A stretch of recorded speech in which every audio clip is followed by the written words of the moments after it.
Okay, so good morning, class. So can you hear from me? So any technical issue before we start? Okay, thank you. Good, thanks. Okay, so let's start today's lecture. So for today's lecture, we're also still going to talk about the aerosol cloud activation. So of course, so we focus on. So let's say if we have a single aerosol, right? So when you expose to different RH, okay, or ambient relative humidity, right? So they can absorb water and grow, or they can shrink, right? If they expose to lower relative humidity. But if the aerosol, right, contains some salt, okay, and then if they expose to certain supersaturation, right, that means your relative humidity is larger than 100%. So given the aerosol size or composition or the degree of supersaturation, right, so some aerosol can grow or even activate, right, to form the cloud droplet. And then this is very important, right, to describe by using the Kohler equation, okay.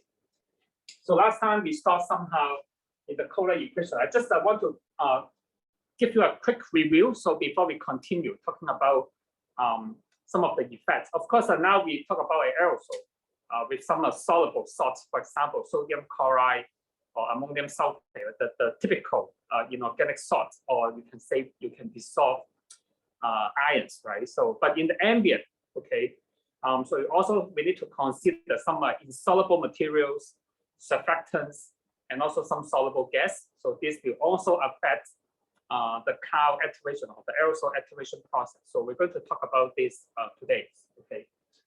But before we continue, so I just want to have a quick review. So what we have been covered today, so we're going to go deeper in discussion in today's lecture.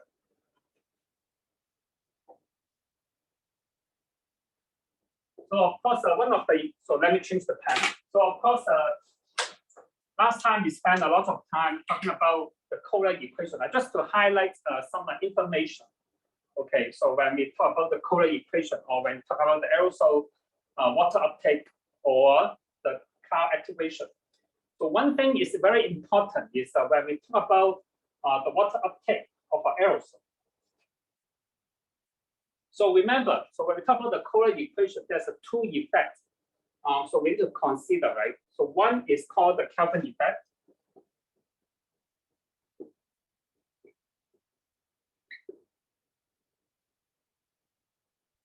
So this is also we call the curvature effect, right? If you remember.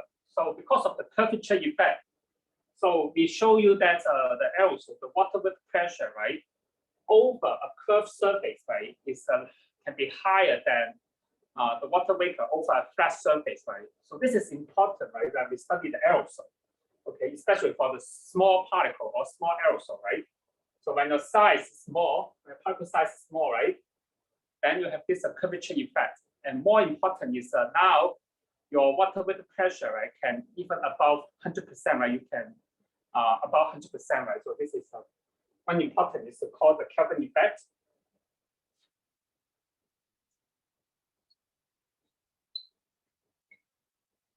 And the second is we call the solid effect, right? So this is have opposite effect to the curvature effect or Kelvin effect, right? Because you have some salt, right? Or say solid dissolved into the water. So we know when you add the salt to a water, right? So what will happen is the salt, so will lower the water activity. So that means that in that case, so you will also lower the vapor pressure. And also we know that if your solute concentration increase, so most of the time the water activity will decrease. So that means your water vapor pressure will also decrease. So therefore, these two are the opposite. Have an opposite effect, right? So when we look at, say, if you have a aerosol or water droplet, okay, with some solute, okay, so when you want to look at the vapor pressure, right? So over the curved surface of the aerosol, right? So you need to consider these two effects. So that is the Kohler equation, right, or Kohler theory. So we described.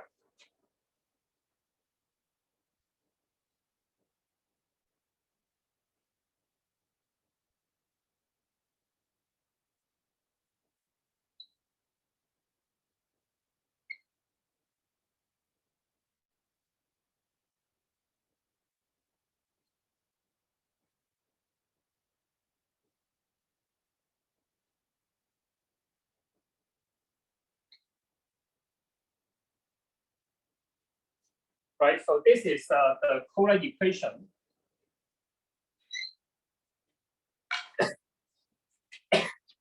Sorry, excuse me. So this is basically the Kohler equation. So the Kohler equation, the idea is to try to give you the water vapor pressure, right? So over the droplet surface, okay, with the particle diameter dp, okay, compared to the flat surface. So this is the ratio. And then you have two terms, right? So one is the first term here, right? So we know this is the Kelvin effect, right? Or the curvature effect, okay? So of course, this is related to the molecular weight of the water molecules. This is the surface tension of the water molecules, and then the density of the water molecule. But more important is of course, the curvature effect, right? So you know when your particle size getting smaller and smaller, right? So you have this curvature effect become more significant. So this term will increase, right? So you can see if you look at your curvature effect, right? So it's just a 1 over dp, right? So this is what we expect, right? When the size decrease, so you have more curvature effect, so you will increase the water vapor pressure. And then this is called the solid effect, right? Solid effect. Of course, if you look at the solid effect, this NS is the number of mole of the solid, right? If you have more solid, of course, you will have more solid effects. This is expected. The one thing is that you can see here, right? So it's inversely, right, to the 1 over kind of the power 3, right? The diameter of the power 3.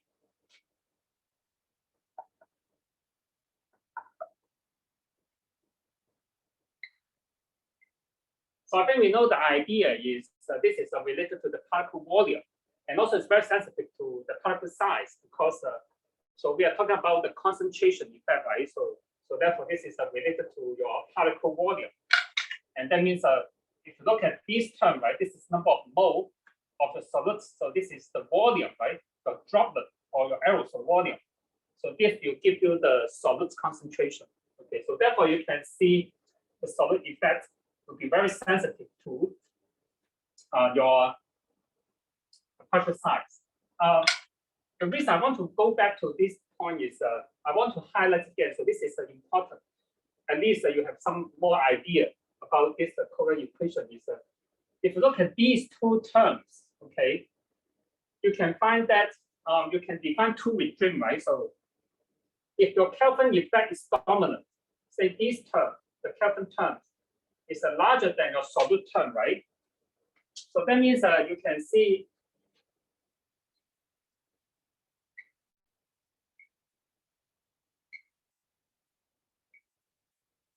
so this is this happen, right? So when your Kelvin terms is dominant, right, or larger than your solid term.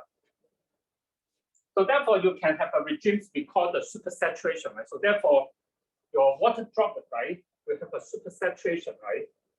The water vapor will be above the saturation, right? So this is one regime.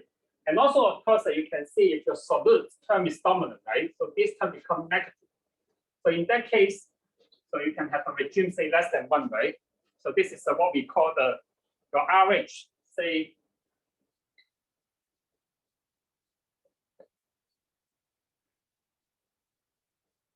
less than 100%, right? So we call the subsaturated. So the reason I want to highlight is so that's why when we look at the Kohler curve, right? Kohler equation.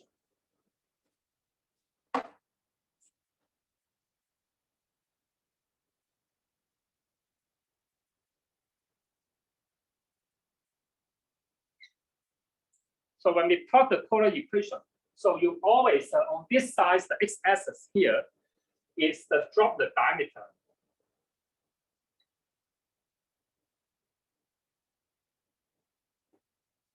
Say dp in micron. And then you can always see here on your y-axis here, they usually plot is called the supersaturation. Of course, you can plot with the RH, but most of the time, because people talk about the cloud activation or the aerosol activation, right? So usually people talk about supersaturation.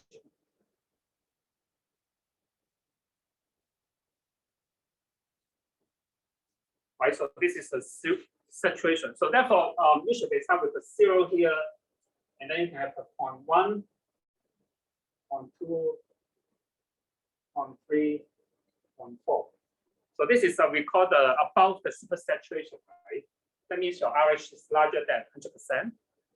And then you have this we call the subsaturation, right? So you have -0.1, -0.2, -0.3, right? So this is what we curve. And then to understand the curve, I just want to spend some more time. Is you will see the curve like this. Right, so this is the typical curve. And then you will find that so when they label this, so they will say, so initially your particle is a 0.05 micron. So what's that mean is, let me highlight here. So let's say this is 0.1. Okay, let's say this is 1 micron. So what this curve means, if you start with a particle size, it's just about 0.05 micron in diameter, right? And then if you increase the RH, so for example, you can have a very low RH, and then you increase the RH, right? So let's say if you increase the RH, or you can say you increase the degree of supersaturation, you start from the negative here, right? That means that you have talked about relative to less than 100%. So then they, of course, they will uptake the water and grow. So therefore, this graph, the x-axis here, is called the droplet volume diameter, or sometimes they call wet aerosol diameter, because they will absorb water, right? Because you can set from your equation, right? So if you know your initial size, say in this case, it's say 0.05 micron in diameter, and say this is a sodium chloride. So what you can do to get this curve is now you know the size of your aerosol and also your species. So then you can calculate the amount of the solute, right? And then you have all this parameter, and also you can set a different ambient RH, right? Then in that case, you can calculate the diameter, right, at that different RH. So using this equation, so therefore you can plot this curve. So therefore this curve will be called the wet aerosol because you already have the water inside, and then this is the equilibrium, right? So does it make sense? And also the highlight is why you can above these 100% RH. So remember this 0 here means the 100% RH. So we can above this saturation or above this 100% RH. So this is because, okay, you have the Kelvin effect is dominant. Okay, so I saw there's a question. Yes, you're right. So this is because it can be larger than 0. Yes. Good. Yes, this curve is larger than 0. So the reason why you have these is because you have this Kelvin terms dominant. Remember, so you have two effects here, right? So the reason why you can have above this 100%, I want to highlight again here is because you have this Kelvin term, because you have this curvature effect. Okay. But the reason is that when your particle size is very small, when particle size is small, so you will find that so your concentration or your water vapor pressure, right, will be below 100%. This is reasonable, right? Because when your size is small, so what will happen? So that means that you form a very small droplet, very concentrated droplet, right? So when your RH is small, okay, when you only have very small amount of water being absorbed, so you can see you form a very concentrated droplet. So what will happen is now your solute term is dominant, right? So because you have a very concentrated droplet here, so therefore the solute term is dominant. So therefore the water vapor pressure or the water activity will be below 1, right? Because your solute term is dominant. But after certain times, your solute term will become less significant. Now your Kelvin term become important, right? So then you will see this here. Does it make sense? So I think that the idea is, remember, so you get these two opposing effects. So we have to consider when we talk about this term.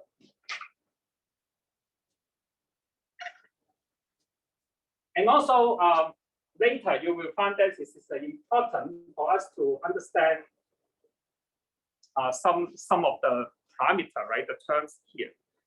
So one thing is we need to determine, right? This we call the critical supersaturation point. Okay, called the SC, right? And also for these, so we have this we call the critical diameter, right? So if you remember the DPC.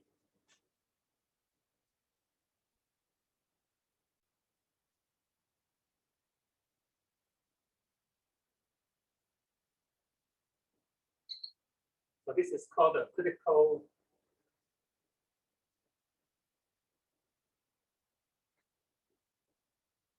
supersaturation. So now after the last lecture, so you will have some more ideas. So why this is important to determine this critical supersaturation, right? Because somehow we can define two regime, right? So for example, on our left-hand side, so this is the ascending part of the polar curve, right? So we show you the analysis. So this is called the stability, right? And then this is unstable. So therefore, if you look at this graph, okay, so now you can see that in the ascending part, so this is stable. So this is the unstable, right? So when you on your right-hand side, this descending part of your polar curve is unstable. So therefore, if you really want an aerosol to activate, so now we move on to the new, is that you need to have your supersaturation. This is your environmental supersaturation, has to be above this critical supersaturation, right, of your droplet. And then in that case, so if this happens, right, so you will find that then the particle can grow, right? So indefinitely, right?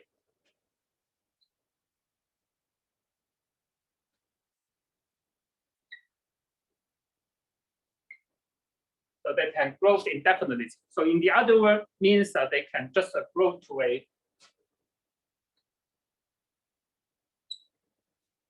much larger size. Okay. So therefore, in this case, for example, sometimes, so if even you start with a 0.05 micron, or sometimes you even go down to 0.01 micron. Okay. So if your aerosol can activate, okay, in this case, so what they can grow, so they can grow, sometimes can grow all the way up to 10 micron. Okay. So you go down up to 10 micron. So therefore, in this case, if your environmental supersaturation is above this critical supersaturation of your droplet, okay, so then we say that your aerosols is called activated.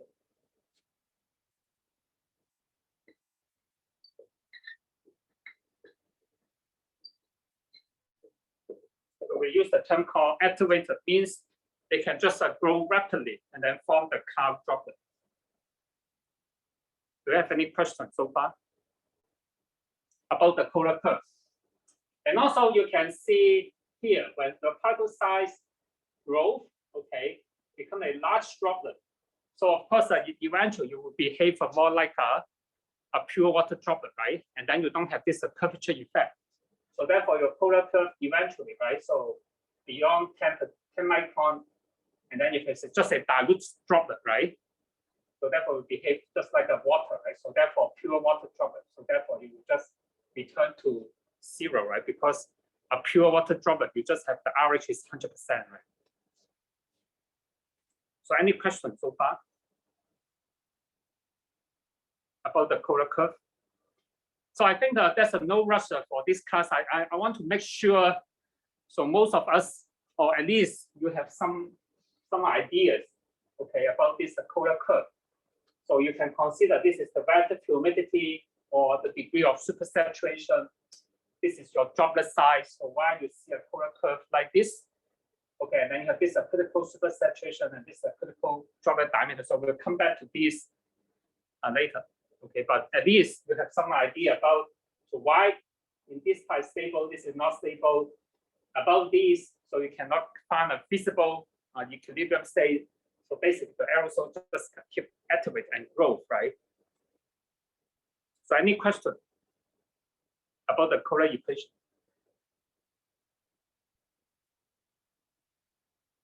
from the class. So again, if you have any questions, so feel free to talk to me, okay, during the break or after the class. So I think this is important for us to have some idea about this polar equation. Okay. So now you can see one point is if you want to determine, so for example, if you have an aerosol, right? So for different size and composition. So of course, if you want to activate and form a cloud droplet, right?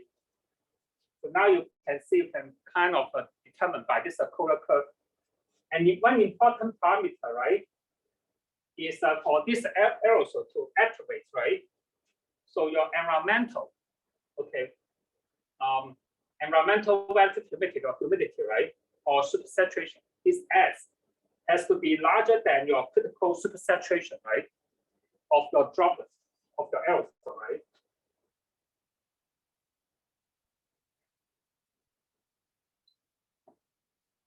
So therefore, usually people is important or interest to look at so this value, right? So if you know this value, so under certain environmental conditions, so we have some idea, right? So whether your aerosol will be activated or not, right? So if you know this critical supersaturation, okay. So therefore we can determine this. For example, if I have an aerosol, and then of course this is just a pure say dry aerosol. And then you have some salts. For example, you can say this is a sodium chloride, right? Or you can say this is ammonium sulfate in this case. So based on your particle, so if you know the size or know the composition, right? So what you can do is based on your aerosol size and also your composition. So you can also determine, right, the number of mole of your solute, right? That means your NS, okay? So you can determine your NS, right? If this is your aerosol, it's initially it's dry, just for example, this is just your sodium chloride, right? Or ammonium sulfate aerosol. And then if you know the size, okay, then you can calculate the number of mole of your sodium chloride or ammonium sulfate, right?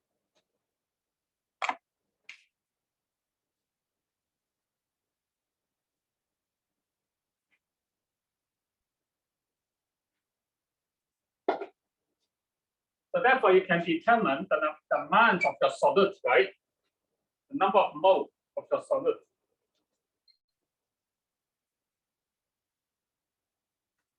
So let's say if you have this one, I define this is called the diameter of this dry aerosol, called the ds. Okay, using the notation here.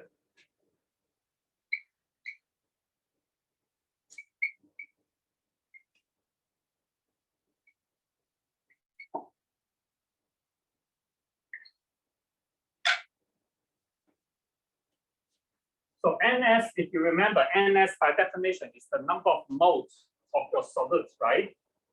So this view is, if you remember, so for a sodium chloride, for example, so when you dissolve into the water, right? So what will happen is we just give you the ions, right? So you can completely dissociate in this case, so you can give you sodium ions and chloride ions. So therefore, we need to look at when you talk about the amount of your solute, right? So we talk about the number of dissolved ions, right? So in this case, so 1 mole of your sodium chloride will give you 2 mole of your ions, right? So therefore, in this case, so you need to do this.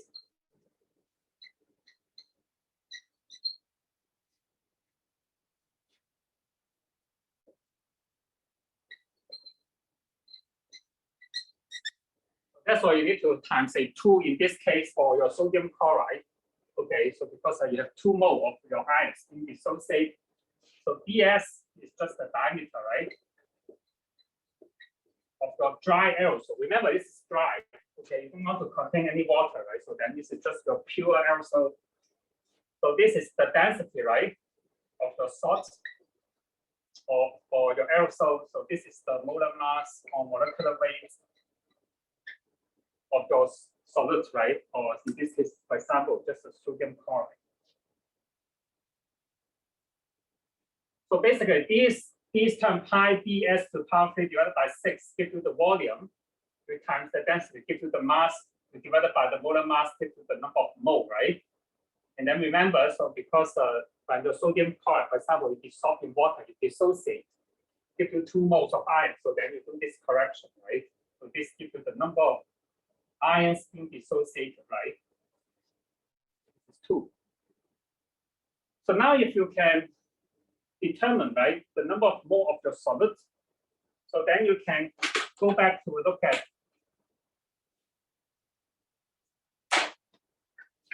you can calculate, right, your degree of this that we call the critical supersaturation, right? So you can go back and calculate. If you remember, so you have an equation.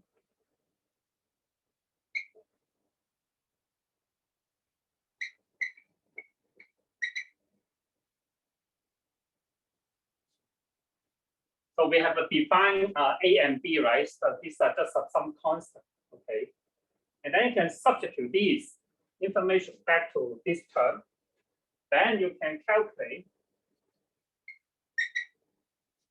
the critical supersaturation, right?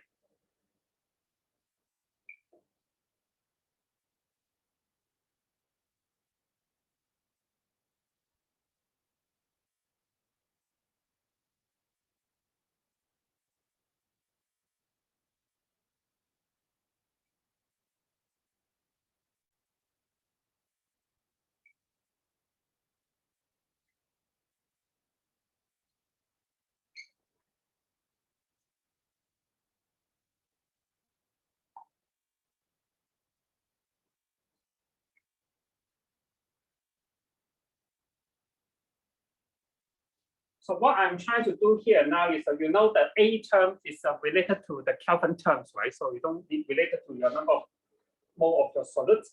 So basically, we just extend the B terms here, okay? And then you just substitute your NS using this expression, right? So you put this in, then you can calculate your critical supersaturation, right? With a diameter dns, okay? So that means that if you know your particle or your aerosol, this is the ds, right? And then if you know the composition, for example, the sodium chloride, so because I need to correct this, the number of ion dissociate term here, then you can calculate, right, the critical supersaturation, okay, for a given aerosol size. Does it make sense? So because you can see your critical supersaturation also depends on your aerosol diameter, right? So if you have different particle size, okay, so that means you have different amount of solute, right? So this will affect your critical supersaturation or your solute defect, right? So therefore, your critical supersaturation will also depend on your particle size, right? So because of this will give you different amounts of your solute, right? So that's why you see here. So then you can plot this graph using this equation, right? So for example, I give you some example. Is for example, it's a sodium chloride.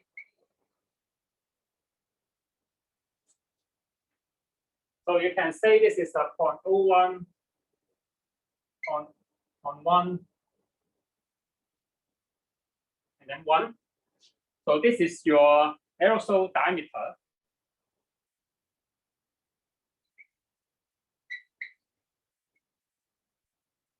That means your ds, that means your initial diameter, right, of your particle. Okay. And then, so let's say this is a sodium chloride. Okay, so let's say this is sodium chloride.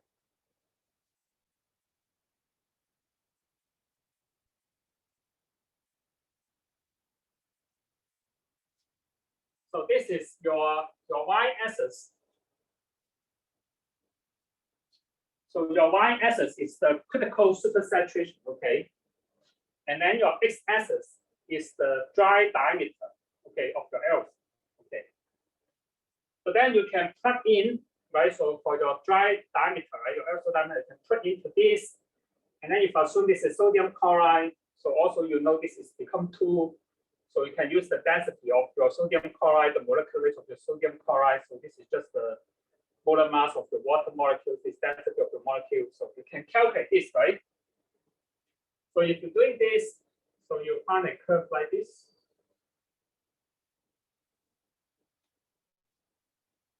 So this is your sodium chloride, okay? So different particle size, okay, then you have different critical supersaturation. Okay. So one thing is you can see here, right? If your size, your ds increase, so what will happen to your critical supersaturation? You can see from here, right? So if your size, say, increase from 0.01 micron to become bigger and bigger, become 1 micron, okay, your critical supersaturation actually decrease, right? So that means that this term will decrease right here. You see the point? So you can say, if you say you have 0.01, okay, so then your critical supersaturation is maybe about 1, right? And then if you say your particle size so become 0.1, your critical supersaturation is around 0.1, right? If you say go to 1 micron, then it's just only 0.01, right? So you can see the idea is your critical supersaturation decrease. So why this happened? Any comment from the class? So why this could happen? So why, if your dry diameter increase, so why your critical supersaturation decrease? So why? Any comment from the class? So why your particle size diameter increase, so your critical supersaturation decrease? Any comment?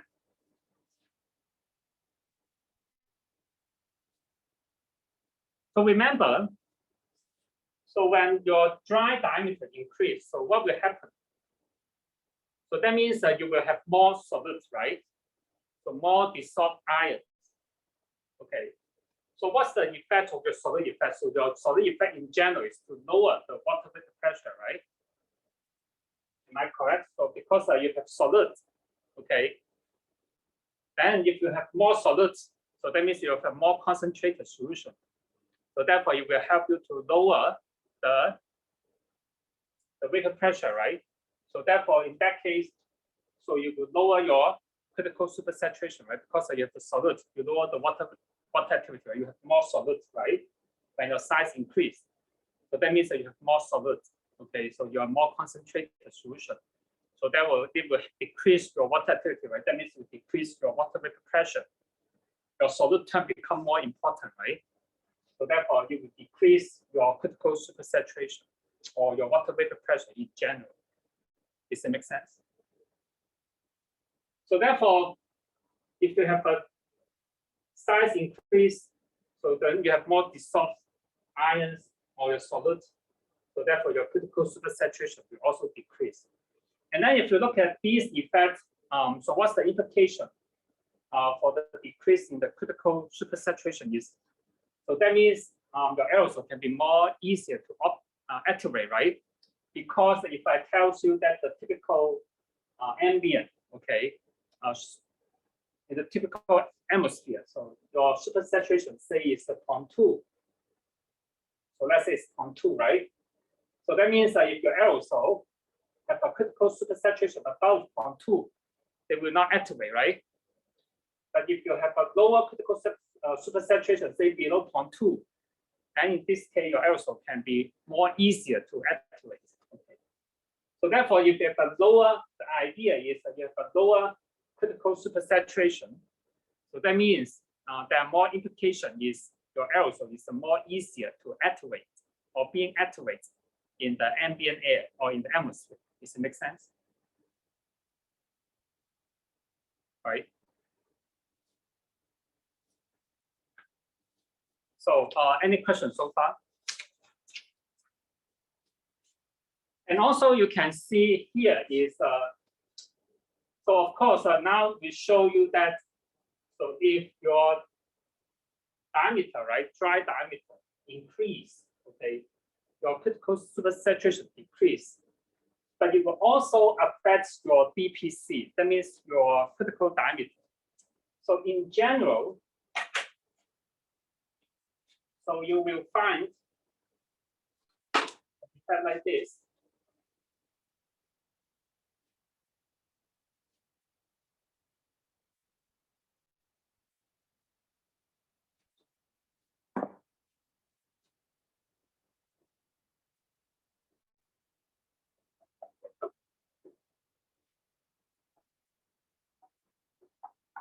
So in case, I'll give you one example. Is in case this is your initial dry diameter, okay, it's 0.05.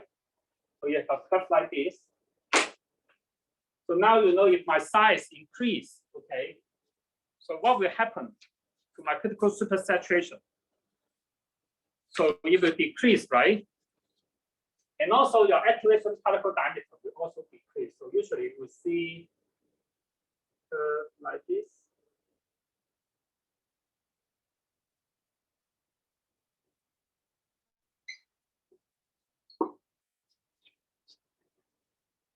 So therefore, you can see if your size increase, okay, so of course your critical supersaturation will decrease, okay. And also you can see that this is for your critical diameter, right?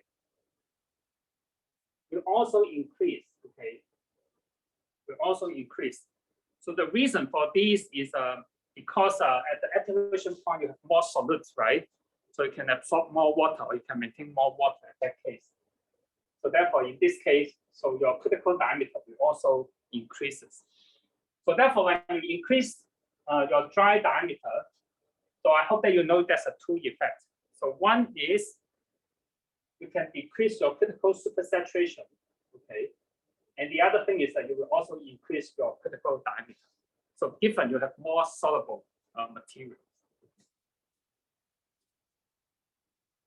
So yes, there's a question.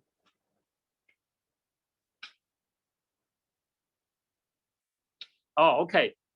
So that's a question is, so why this happened, right? Why this happened?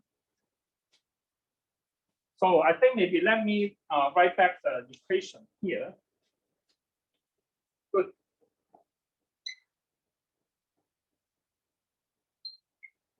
So I try to give you back the Coulomb equation, okay, to try to explain the concept.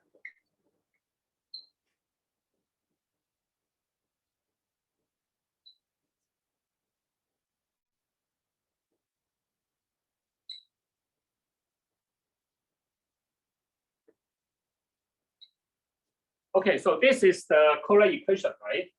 Okay. So now you can see here is, so what will happen? We try to say is when your dry diameter increase, your critical supersaturation decrease, right? So why this happen, right? So let's say if your initial particle diameter, okay, is getting increased. So what that means is your NS also increase, right? Am I correct? With more NS. So therefore, your NS will increase, right? So therefore, your solute term will become more important, right? More significant. So what's the effect of the solute term onto your water vapor pressure? So you have a negative effect, right? So you will have to reduce the water vapor pressure, right? If you have more solids in your droplet, okay? So therefore, you can see if you have dry particle diameter increase, if a more number of solids, okay, your water vapor pressure decrease. And then in general, right? So then you will just decrease the whole curve, right? You lower the whole curve. So then your critical supersaturation will also decrease. Does it make sense? Do I answer your question?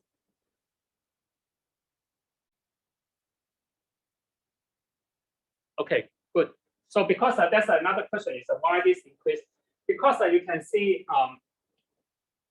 so let's say, I understand there's some confusion. So this is if you have different ds, okay, initial different ds, but if I have the same water droplet, So when you have absorbed the water, if you have the same, say now it's called dP.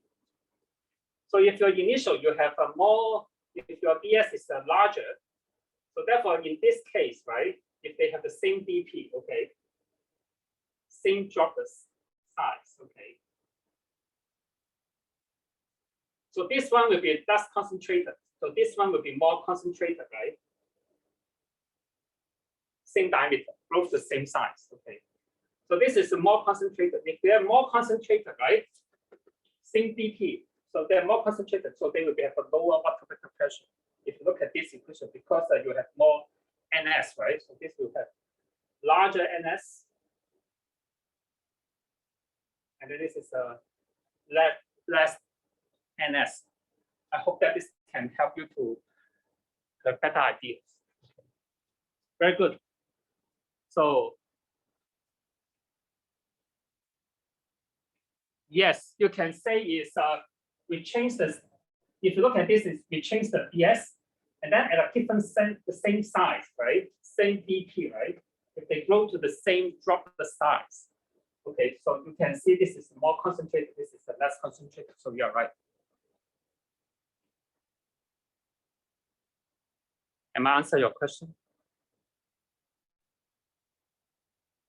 You can argue you have initial different size, but if you grow to the same droplet with the same size, okay, then this will be more concentrated. This will be less concentrated. So then, if you're more concentrated, you have a lower vapor pressure. Good. Very good. So, any other question from the class? So I understand. Okay, I think this is the student. The question bring a very good question to the class. So remember, so when you look at the graph here, so sometimes they call the wet aerosol, right? I'm not sure we pay attention to this term, wet aerosol. And then here I say dP is 0.05, 0.1. This is your dry aerosol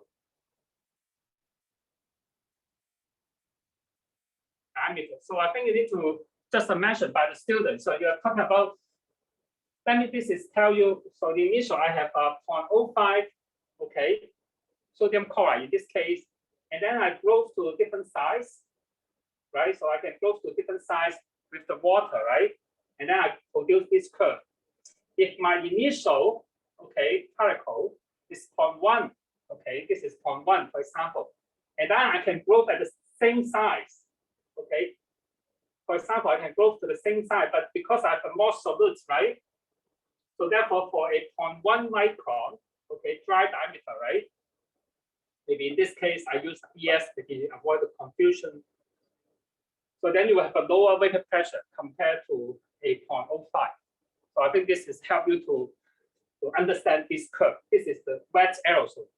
This is, you can say this is dry aerosol diameter. Try to confuse these two terms.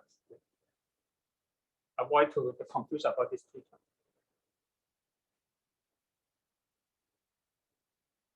Any question from the class?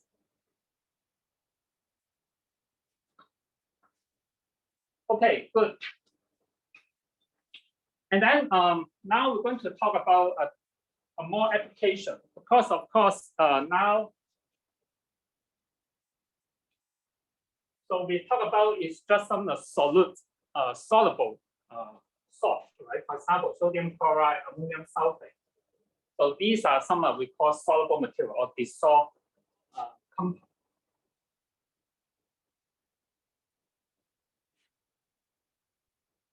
But there are some other substances, right? So we know it's not soluble in water, right? So it's not soluble in water.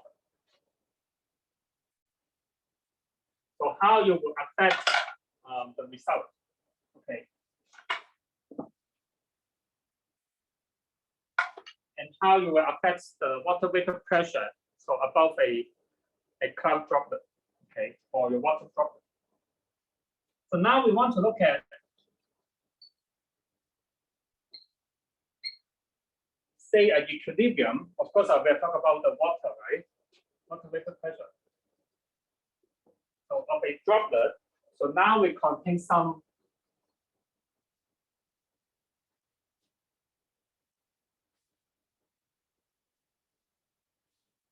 we say insoluble substance. So because we know in the ambient aerosol, right? So we will also have some insoluble materials, right? So of course the salts like the sodium chloride, ammonium sulfate, they're very soluble materials. So, but you have some insoluble material, for example, black carbon, metals, right? Or soot, or some minerals, right? So therefore, there we will always have some we call the insoluble substances. Okay. So we want to see how. Okay. So what are the effects? Okay. Of these insoluble, so insoluble materials. Okay. On the water vapor pressure.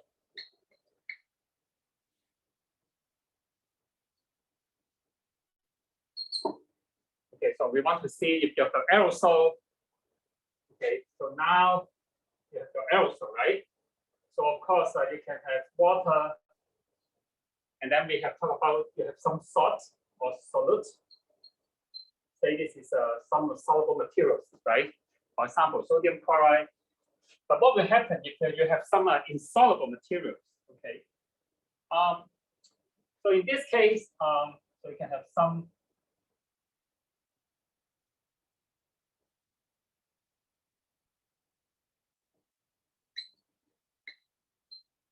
insoluble materials. Okay. So how you affect your water vapor pressure? So let's say before we discuss, we try to make some assumption here. Okay. So let's say you can define your particle have some mass is called the soluble fraction.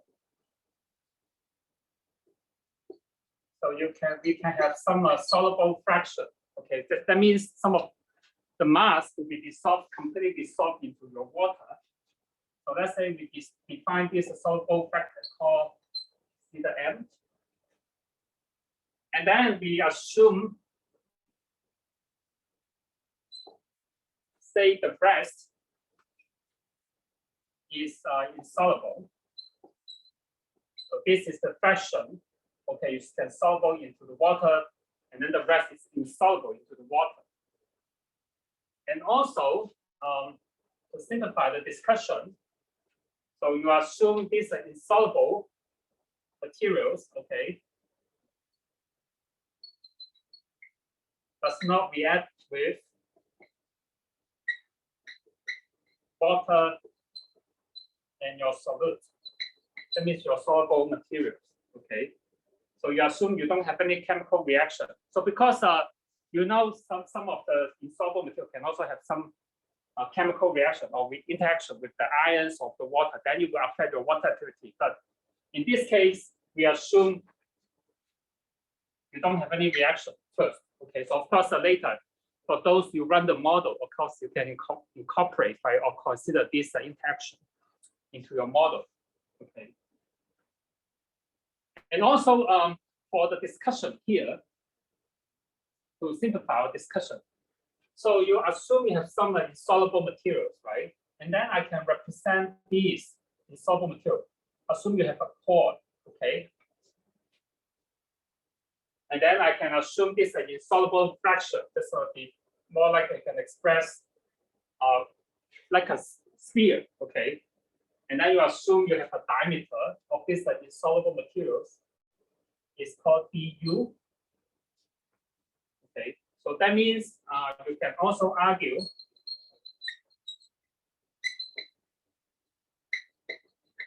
say for your insoluble fraction, okay, can be equivalent to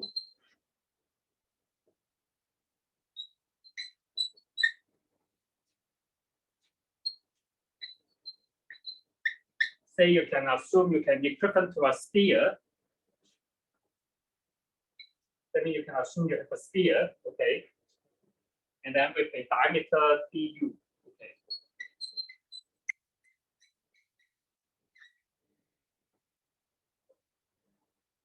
So this is what we use for our discussion, coming discussion. So that means, so basically you can argue your aerosol will have some fraction, right? It's soluble. That means some salt, right? So we discuss, and then you have some insoluble materials, and then you assume these insoluble materials, okay, you don't have any interaction with your solute and also the water molecule. And then to define their mass or their volume, so I assume you can represent by a sphere and also with a diameter. So you can use these to calculate the volume, right, of your insoluble material. So this is what we try to do now. Okay, right? So now if you agree with this kind of a setting or assumption, okay, so now you can look at the volume. For example, if you remember, so we can do the same analysis, right? Very similar to the one we do for the soluble materials, right? For the solute is, if you look at the volume of your droplet, right? So let's say this is the volume of your droplet. So this is your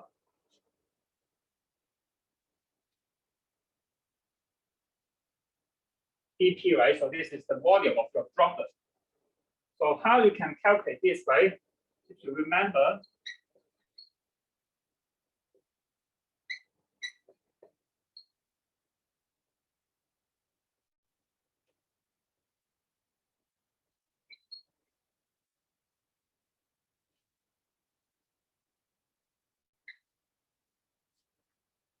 so this is the volume of your droplet, right? So just 1/6 times the pi dP to power 3 will be equal to, this is the number of mole of the water molecule, right? Times the molar volume, right, of your water molecule. So this will give you the volume, right, contributed by your water molecule. And then you will have this number of mole of your solute times the molar volume, right, of your solute. So this will give you the volume, right, contributed by your solute, okay? And then now, so this is your insoluble material, right? So we also consider you have some insoluble materials, and then the volume of these insoluble materials can be equivalent to a sphere, right? And then with a diameter du. So therefore, this is just the volume, right? We just add one more term. So this is the volume of your insoluble materials, right? So then if you add these together, so this will give you the volume of your droplet, right? So basically, it's very similar to the last time we talked about, right? So the only thing is that we just add the volume, right? Now with the volume contributed by the solute, okay?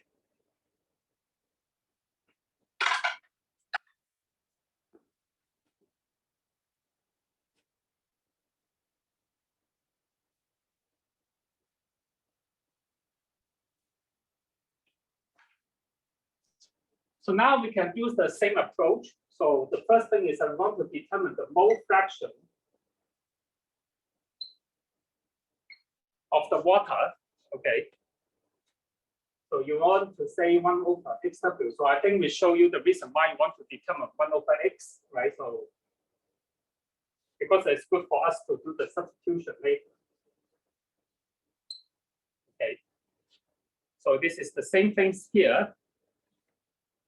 So then we can just rearrange this equation, and then this will give you using this equation, okay? So you can finally express for your NW, right, the number of mole of the water. And then you can substitute back to this term, and then you keep the NS. So by doing this,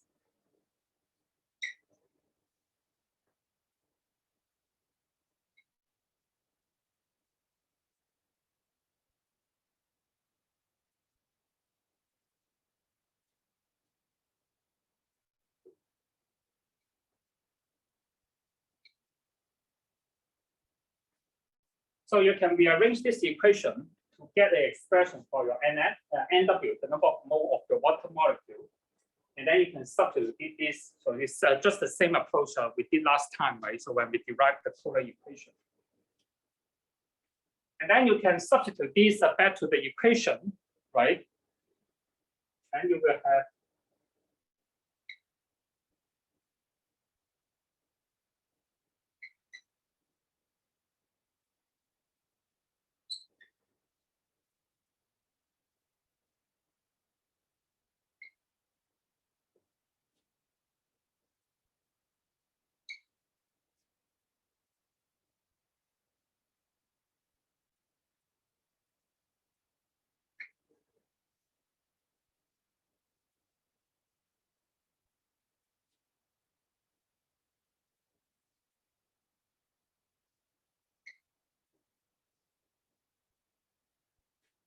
So if you remember last time, so when we derived the Kohler equation, right? So basically what you try to do is substitute back to the equation. So now you can find, and then do the rearrangement. Now you can find on your right-hand side, sorry, on the left-hand side. So this is the tells you the water vapor pressure, right? Over your droplet, right? With a different diameter. And then you compare to the spread surface, right? Water vapor pressure will be equal to, this is more like the Kelvin term we have. And then this is the water activity, right? Minus the natural log term, the whole terms here. Okay, so this is more related to the terms that we come from here. And then if you remember, we can make the argument, right? So if you say we are now activated in a cloud droplet, so that means that we are under a dilute solution. So if you remember, we are looking at some dilute solution. So one thing is, so we can argue, right? So of course, when you have a dilute solution, so your droplets behaves more like a pure water droplet, right? So we argue, so this is close to 1 or tends to 1. And also because you have a dilute solution. So in this case, so if you assume your NS, the amount of the solute is small, right, compared to the amount of the water. And also, let's say we don't have much, okay, of the soluble material, insoluble materials is also small. Okay. So then basically the idea is that now you can look at this term compared to this term. So this term become insignificant, right? And also you can see this is small. So if you remember, so we make that term, right? So if you remember, you can have this argument, right?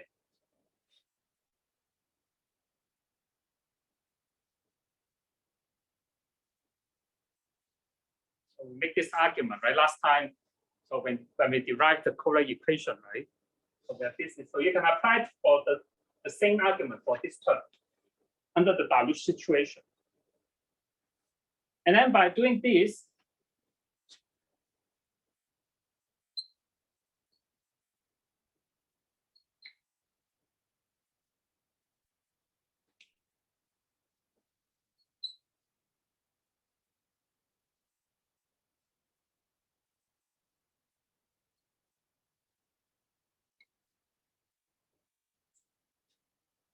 so by doing this, so eventually for this equation, so you come up with more like a Kohler equation, right? So we will have,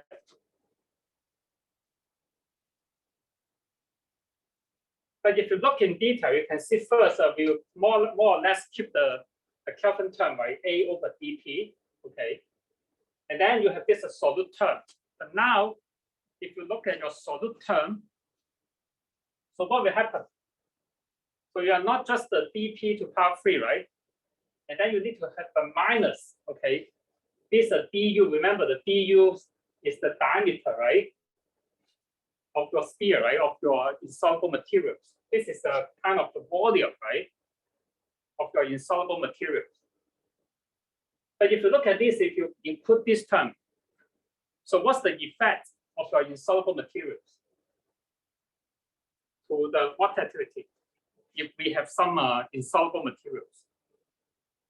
So what's the effect of your insoluble materials? If you look at the solute term, if you have some insoluble materials, so what will happen to my solute term?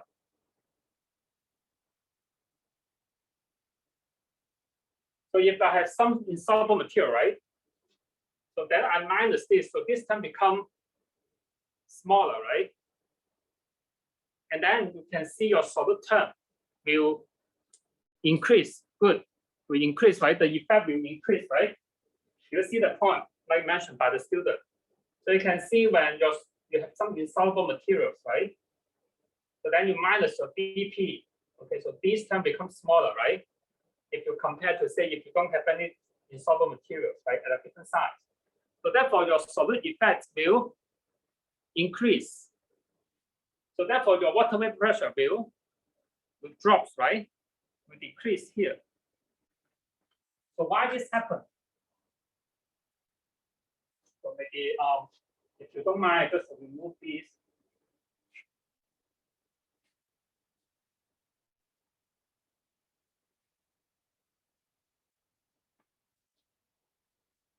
Right. So what is the solid effect, right? Insoluble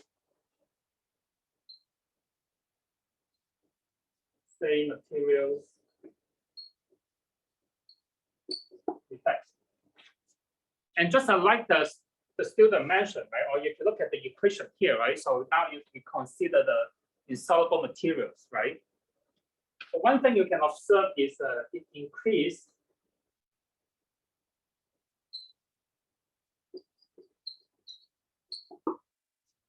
so it will increase the solid effect, right? So why this happened? So one thing is that you can think about so physically, right? So you can argue, right? So these are insoluble materials.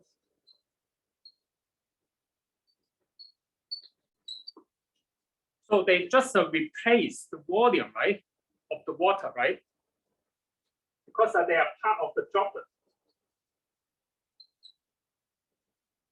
volume, and also they replace, okay, the bottom, right, or displace the water, right? So that means that you can argue, right? So you have a droplet with the same size, but you have some insoluble material here. Okay, of course you can say this is sphere. So what will happen is that they just physically, right, displace the volume of the water. Now you have the same volume, but you have less water, right? So that means that in that case, your solute concentration, right, will become higher, and then you have a solid effect become increased, right? So that means that if we argue, right, for the same droplet diameter, right? So if you have the same droplet diameter, but you have some insoluble materials, okay? So therefore, in this case, you can argue, right?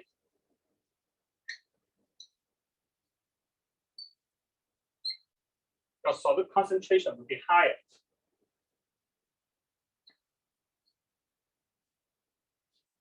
So therefore, in this case, your solute effect will also increase. So these will help you to lower the vapor pressure. Does it make sense? So basically, the insoluble material, in this case, just to displace some of the water, right? And then you make your droplet concentration, okay, your solid concentration increase, okay? So therefore, you have a more solid effect. Does it make sense? So therefore, your soluble materials basically means that you just enhance your solid effect. Does it make sense? Are you okay with this argument? The solid effect just a displace, and you can see at the same size. Okay, so then you have less water, right? And then you can just have a more concentrated solution.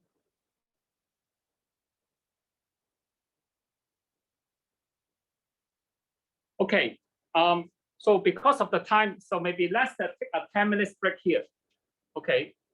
So we're going to talk about a little bit more about these insoluble materials, and then we'll talk about one more after the break. Is so now you have some idea is you can have a droplet with some insoluble materials, some soluble materials, and also you can have some gas. Okay, more particular, some soluble gas. They can dissolve into your cloud into a droplet.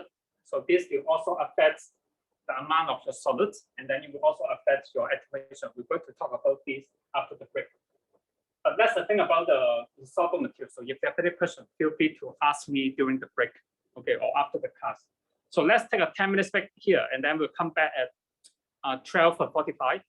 Okay, if you have any questions, so feel free to ask during the break. The solid insoluble materials, the effects. Any questions? Okay, so feel free to stop me anytime. So in case you have any questions, okay. So now we're going to just a little bit more discussion about these insoluble substances or materials, okay. So now you have some ideas for how you affect the solid effect and then the water vapor pressure, right here.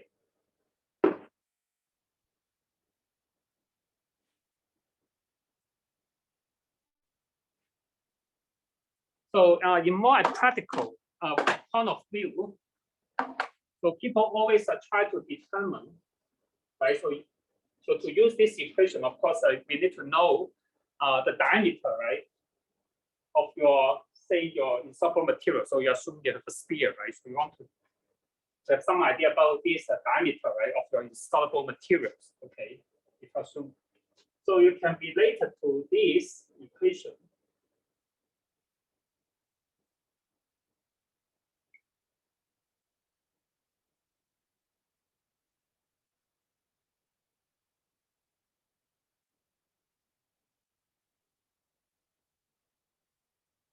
Okay, so this equation tells us to calculate, okay, the diameter, okay, of your insoluble substances or materials, right, to the power of 3 will be equal to, so say this is your ds, okay, just your dry particle diameter, right? So ds is your dry particle diameter. And then, of course, also assume you have a du, okay? And then this rho u means the density of your insoluble material. So this is the density of your dry particle, right? Maybe your sodium chloride, for example. This sigma m here, the theta m here, is the, if you remember, right? So we define this is called the soluble fraction, right? So assume you know this number, soluble fraction.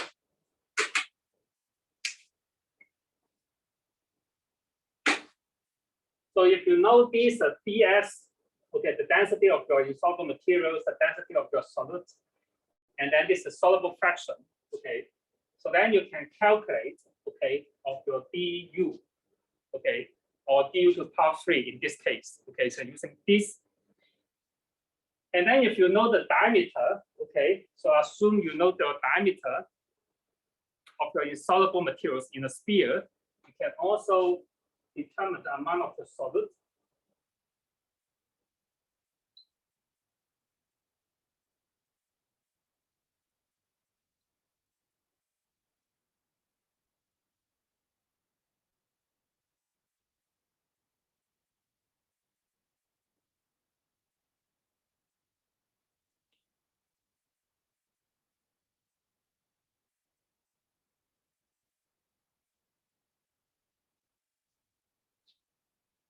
So somehow if you can determine, okay, the diameter of your insoluble sphere, okay, and also if you, because like eventually the more important you also want to know is that the amount of the solid NS, so you can also calculate using this expression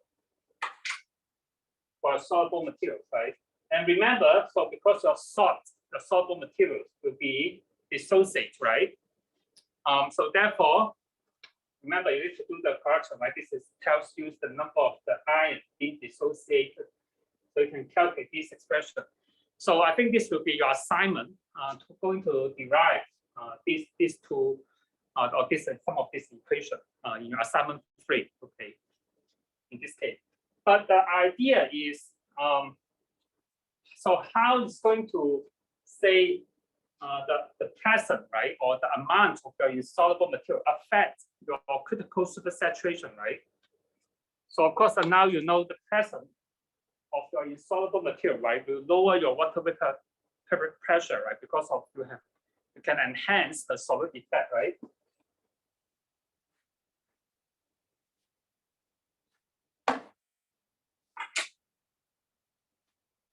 So if you plot the graph like this, for example, this is your wet diameter in your x-axis. So this is your S, your degree of supersaturation. So just want to show you here.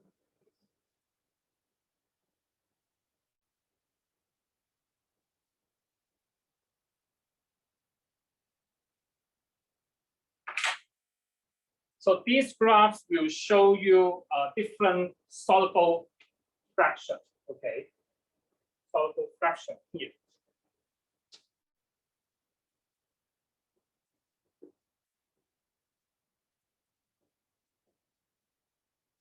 So don't worry too much about the exact value.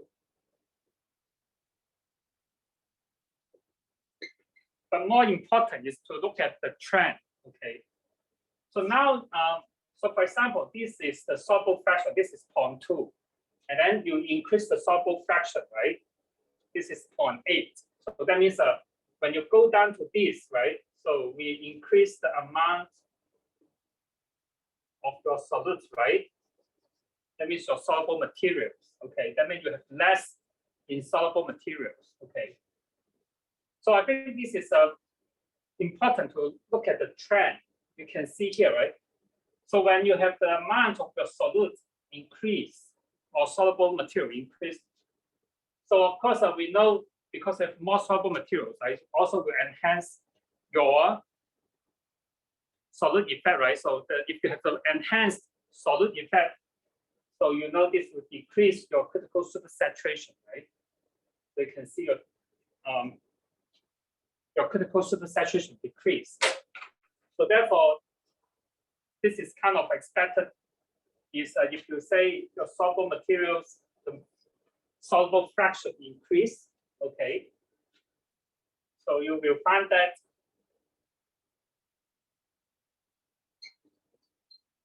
your critical supersaturation will be decreased, right? Of course, your activation diameter will increase. Okay. So, but the overall ideas I want to get in your mind is every time when people talk about if your soluble material increase, okay, increase. So what's the potential implication is if you have more soluble materials. So that means that you have solid effect become important. So that will lower your critical supersaturation. I want to highlight is that if the soluble material increase, so most of the time your critical supersaturation will decrease. So you can see from here, right? Your critical supersaturation, right? This point, this point, this point here. So they will decrease, right? So when the soluble material increase. So therefore, so most of the time the argument is that if your critical supersaturation decrease, okay, that means your aerosols can be more easier to be activated and form cloud droplet. Does it make sense? So these two expressions just because eventually I think for those who do the field measurement or model, you know, to determine this is challenging, right? But we always get some idea about the soluble materials, okay, and also the molecular weight of some soluble materials. So this is more easier for us to get from the measurement. So therefore, people you try to using something that is more easier to measure. It's more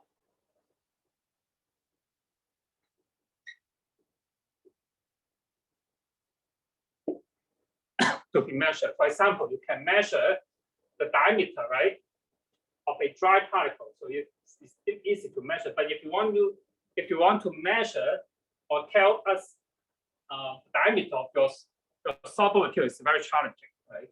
And also some soluble material, so you can dissolve the aerosol into some water, and then you determine the soluble material. So this can be something we can measure or can be more easier to obtain. So therefore, usually you will find the reason why we introduce this expression is because if you look at the parameter on your right-hand side, is something that we can measure or it can more easier to be obtained, okay, from the measurement, okay. Because the thing is, the idea is that it's very difficult, okay, to look at or to measure, right, the diameter of your soluble sphere, right, insoluble sphere. So it's very challenging. So that's why we present the expression like this, okay, because the parameter is some parameter that it can be more easy to be measured. Okay. So, but this is one mosaic implication for those if you worry too much about this. I think this graph, okay, and the statement I show you here is the more important. So I hope that at least you get ideas is why when we increase the amount of your soluble materials, that means you have less insoluble materials. So while your activation curve, sorry, while your supersaturation, right, critical supersaturation will decrease, and also while your critical diameter will also increase. Okay. So this is and also the atmospheric implication means if you have more soluble materials in your aerosol, okay, so that means your aerosol can be more easier, okay, to form cloud droplets. So now you have some idea about the effect of soluble materials and insoluble materials, right, on this Kohler curve. Okay, so there's also one important parameter. So we want to going to talk about is the soluble gas.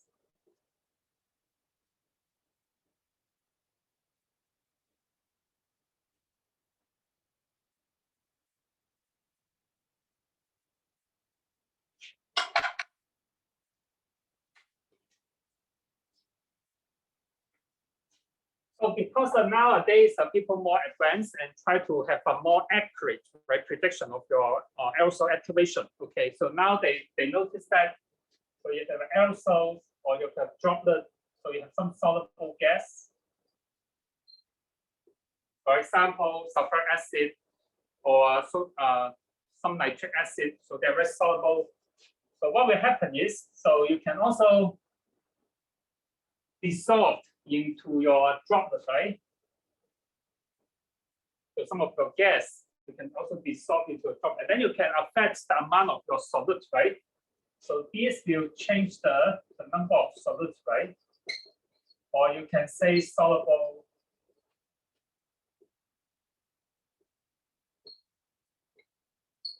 materials, right? Because initially you just have some NS inside, right? So maybe it comes from some small aerosol and then you activate it, okay? So it comes from your salt, okay, or some soluble material. But you have some soluble gas can also dissolve, right, into your water droplet or to your drops, right? So this will also affect the amount, right? So this will also affect the amount of the solute in your droplet. So this will also affect your water vapor pressure, right? So therefore, there will also people talk about some modification, or we call the modified form of this Kohler equation or Kohler field.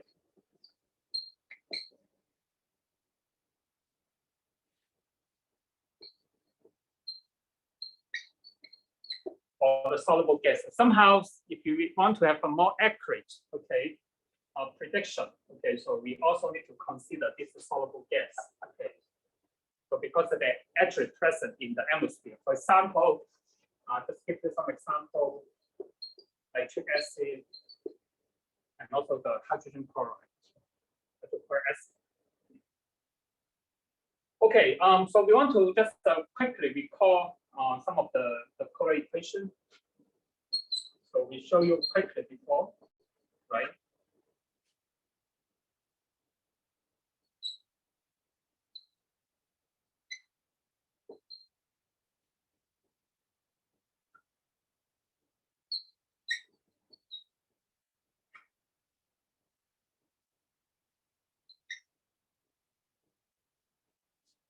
So basically, this is just we call the Kelvin equation, right?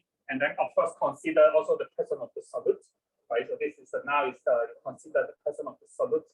So, but you basically the idea is that you compare to the water vapor pressure, right? Over its droplet, and then compare to the flat surface, right? Now this is the presence of some solute, and then this is just a more like to consider the Kelvin effect, right? The terms here. So this will apply. Maybe let me rearrange this equation for you.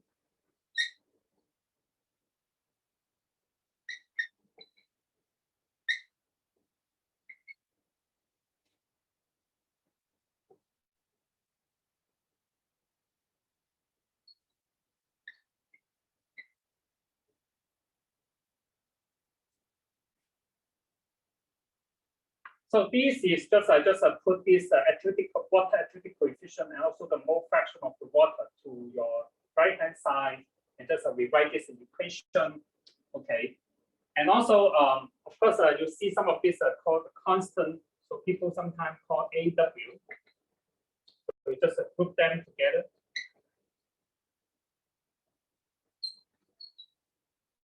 And then you just leave the dp terms here. Okay. So this is a present for the water molecule. I think you've seen this before. Okay. But also you can argue, right? So if we have some soluble gas, okay, so dissolve into this cloud droplet or the water droplet. So also because it's a droplet, right? So we also need to consider this Kelvin effect, right? So basically you have the same equation here, right? And then but now your species is not water, right? So now you change to your soluble gas, okay? So therefore you can argue, right?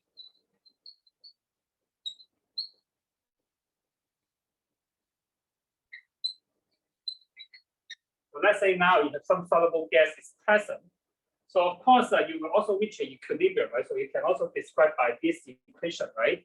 But now you need to change your species, say from water molecule to your soluble gas, right? So you can also argue, right? So you can also have an equilibrium.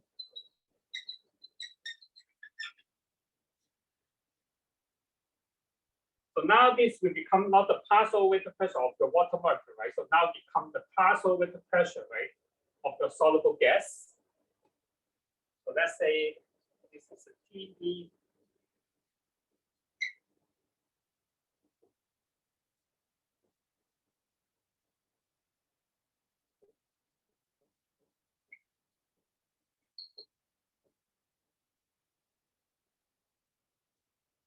So now basically I just rewrite this equation or this expression, but now I change to the species, right, from water molecule W, right, to A. A means my soluble gas species. So this is now the partial weighted pressure of my soluble gas, right, over the droplet with the diameter dp compared to the flat surface.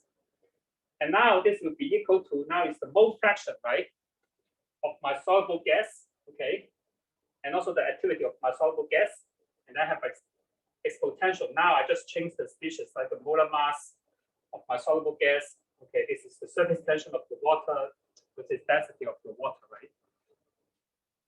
Are you okay with this? So basically, we just replace the species, okay, from water molecule to my soluble gas, because of this, we also need to consider this curvature effect, right, or solving effect.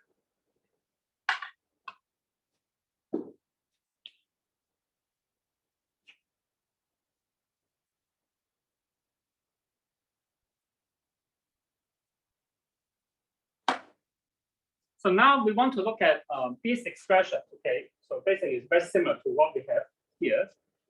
So now we want to look at your right-hand side. So look at this term. Okay. So now if you look at the right-hand side, so let's say this is right-hand side. So I'm interested to look at this term, okay? Mole fraction of my soluble gas, okay? Because I can dissolve some of my soluble gas, I have a mole fraction, right? XA times the activity, right? To do the correction, okay? Somehow you can deviate from the we call the ideal situation, right? So this activity, need to do the correction. So we can have an expression to calculate this. So I just to show you this.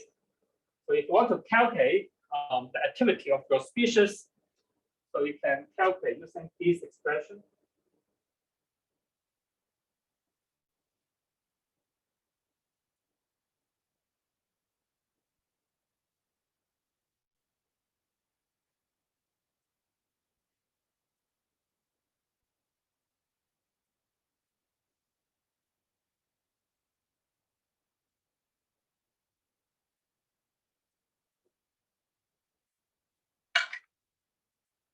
So to calculate this term, so we can using this expression for some soluble dissociated gas. Okay. So you see some of the terms here. So this is the saturated or saturation weighted pressure of the soluble gas, right? PA soluble gas. And then this is the Henry's law constant, right? So if you remember the symbol here, so this is the Henry's law constant. So the idea is, so you have these two terms times together. So this will give you some idea about the amount of the solute, right? Into your species, into your system, okay? And then you need to do some correction because I remember your soluble gas. So what will happen is if they dissolve into the water, right? So you will dissociate, right? For example, so let's say you have the HNO3. Okay, so when you go to the dissolve into your droplet, right? So they just dissociate, and then give you the ion, right? Okay. So therefore, to calculate the overall activities, so you can just using these equation. So this gamma plus and minus is a kind of we call the mean activity coefficient.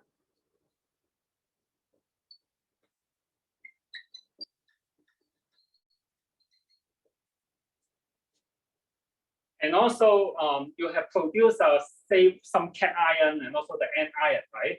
So therefore you have this we call the number of cation and this coefficient, right?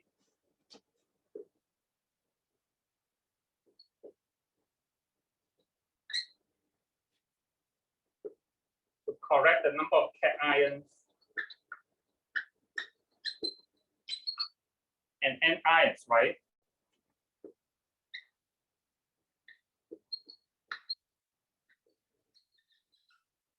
Produced by a molecule.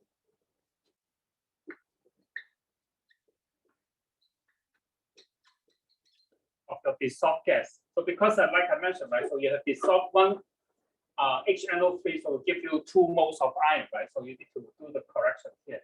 So basically, don't worry too much about this. Is this expression to help us to calculate the activity of your dissolved gas. Okay, so this is help you, and also do the correction. So in case you deviated from the ideal situation. Okay. So now you have an expression for this term. So now we want to look at this term here. Okay, the pressure term here.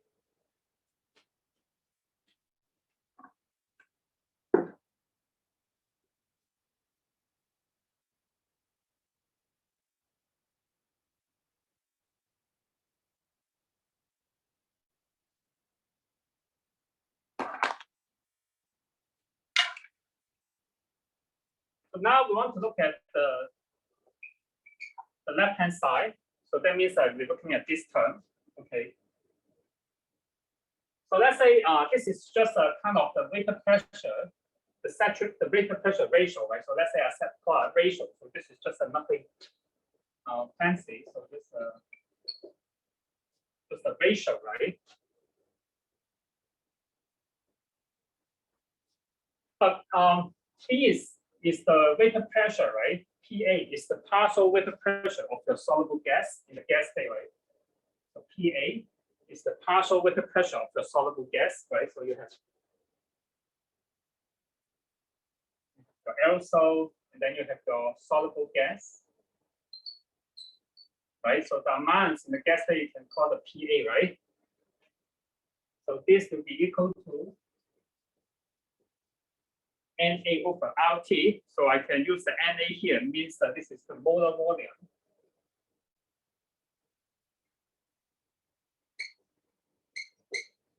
So let's say I use the molar concentration.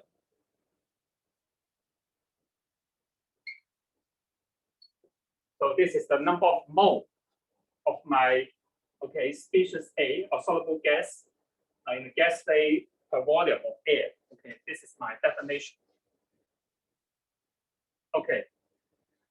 So now you can see some of your soluble gas will dissolve into the droplet, right? Okay. So let's say we assume, or we look at, say, the amount of soluble gas that dissolve in the droplet. Okay.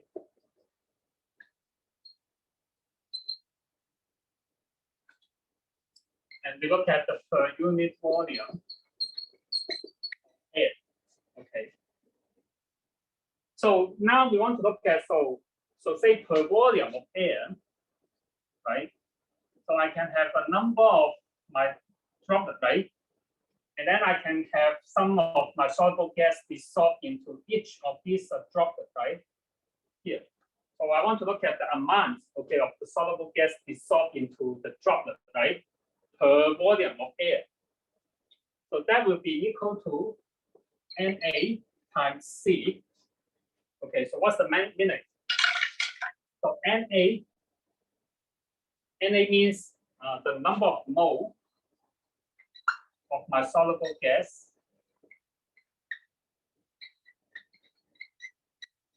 per droplet. So let's say, I mean, for each droplet, so I will have Na, right? I can dissolve Na, right? The number of mole of my soluble gas into each droplet.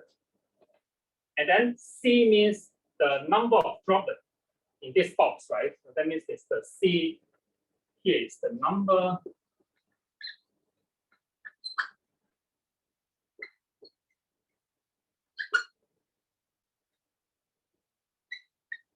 droplets, right? Per unit volume A.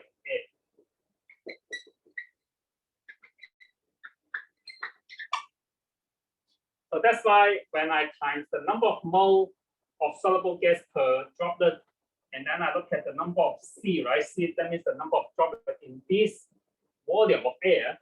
So this will give you the amount of my soluble gas in the droplets, right? So in the whole droplets, right? In all these droplets. Right? Okay. Are you okay with this statement? So it's okay, right? So that's by definition.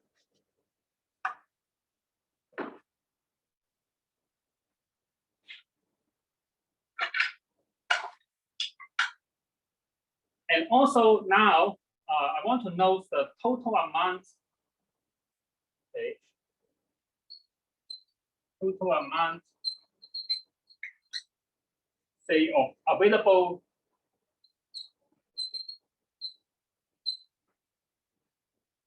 soluble gas,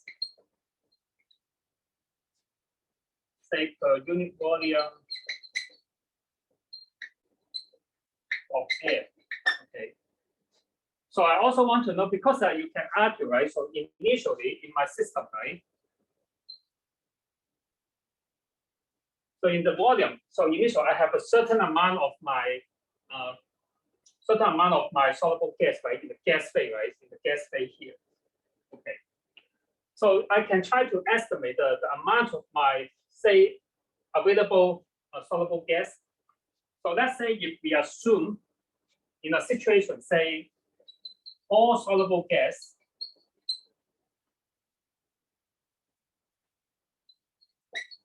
so it's dissolved in the droplet. Okay. So this is just a some dissolved, right? So let's say you assume a situation, say all my soluble gas is being dissolved into my droplet. Okay. So all dissolved into my droplet. So therefore, I can determine this is called N total times C, right? So let's say I have the same number of droplet molecules, but now I look at a situation, say in this case, all the soluble gas will dissolve into my droplet. So that will give you a maximum number, right? Called the N total, right? So this Na is just a sum of the soluble gas to dissolve. So now this is say I assume all the soluble gas, right, dissolved into my droplet. So this will give you the N total. Okay. So that means now the N total, I can argue, right?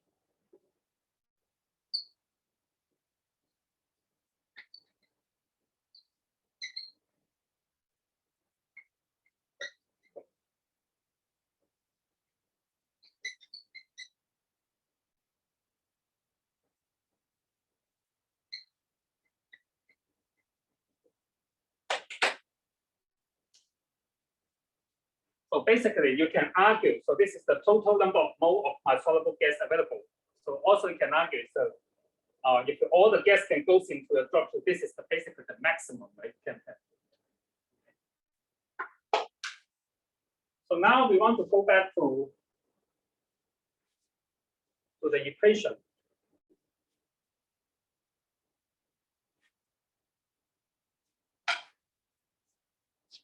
So because you can argue, right? So initially you have a box. You have some aerosol, right? Some droplet here. And then you have some soluble gas, right? So you have some soluble gas. And then some of them will dissolve into a droplet, right? So some of them will dissolve into a droplet. But you can argue, right? So some of them will still remain in the gas phase, right? So some will remain in the gas phase. So therefore, if we want to look at the soluble gas, say remaining in the gas phase at a given time, right? So we can do this by looking at N total minus NA times C. So this will be the NA, right? So NA is the soluble gas remain in the gas phase at any time. So this will give you the partial vapor pressure, right? And how you can determine this in case if you know that, so when all this soluble gas dissolve into a droplet, so this will be the amount, right? So you have per droplet. If I can minus, okay, this is the amount of my droplet at that time. So the difference, right, will give us the idea, right? So how much will remain in the gas phase? Does it make sense? Because this is the initial, you can argue this is the initial amount of your soluble gas. So this is the amount in the soluble, right? In the droplet. So you minus this, okay, so this will give you the amount remain in the gas phase. Is it clear?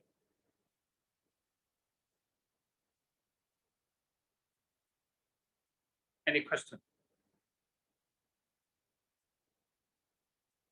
Okay. So if you agree with my setting here or argument here, so now I can put all the information back to the equation. So you will find that the ratio here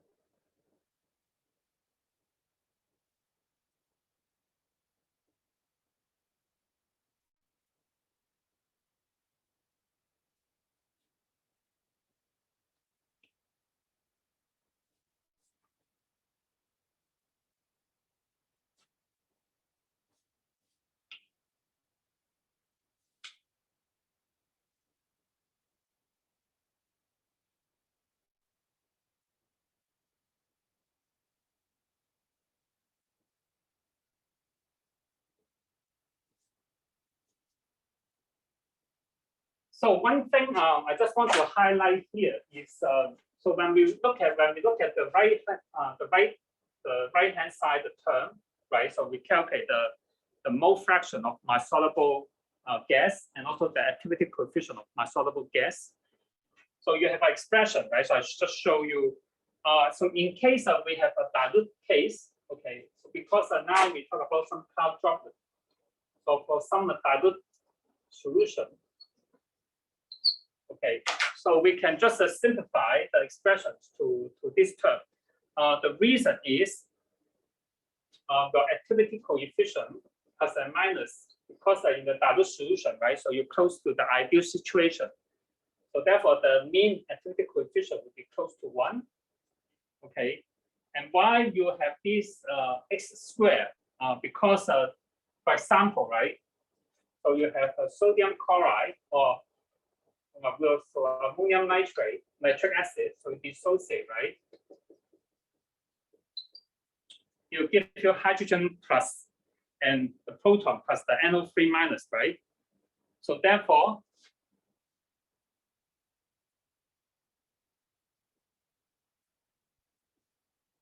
so the coefficient, right, will be 1 plus 1 equal to 2.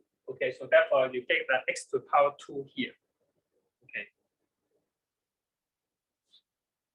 So now you come up with these terms on your right hand side, okay, and then the left hand side we just replace the partial vapor pressure, right, using the terms here, okay. Are you okay with this? So basically, we just replace this with the NA. So I just substitute this back to this equation. So you get this term here. Okay. So basically, the idea is to look at the amount of your gas molecule, right? So I just by looking at the difference, right? So this is my initial, right, total amount of my soluble gas, and then I just minus, right, the amount in the droplet, right? NA is the droplet at that time. So then the remaining will just your NA, right? So this is just the answer. And also now you get some ideas, so you can have these terms, and also because of the dilute solution. So if you have a dilute solution, and also we assume your droplet size is big.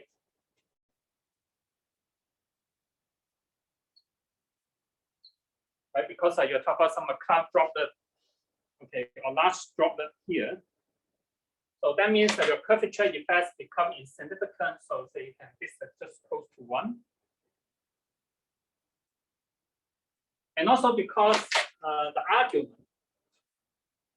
you have a dilute solution, large droplet, so that means your Kelvin effect is insignificant.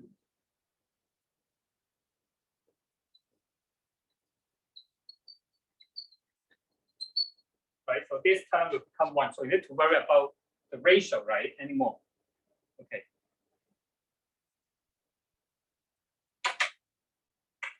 All right, I missed that A. So this is the mole fraction. So, and also because you have a dilute solution, you don't need to worry about the Kelvin effect. And then for a dilute solution, the mole fraction of your soluble gas, so you can just approximate equal to the amount of the soluble gas divided by NW, right? Because of course you can say the mole fraction is NA over NW plus NA, right? So you can also consider the amount of your soluble gas, but you know this is a dilute solution, so basically the amount of the soluble gas is small, right? So you can argue your NA is small. So this is also a good approximation, right? You can simplify your calculation. So then if I substitute this into this equation, and then I make this a correction here, so you will find that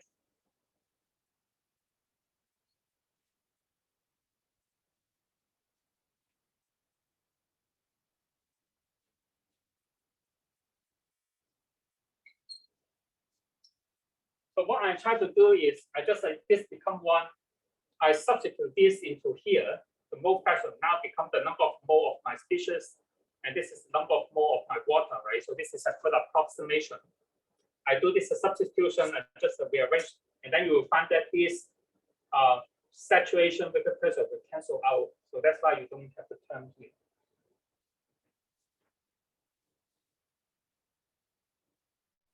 So now you have an expression like this.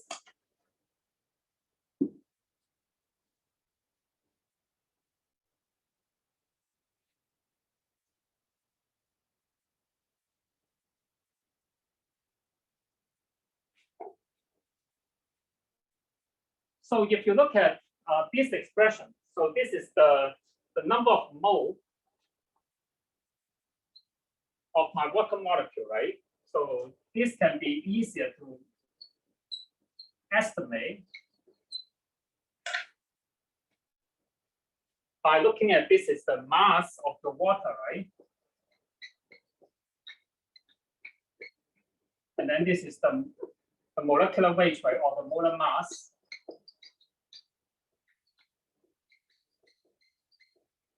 of the water. The reason you want to do this is now the mass of the water, right? You can calculate using the volume, right? Volume of your droplet times the density, right?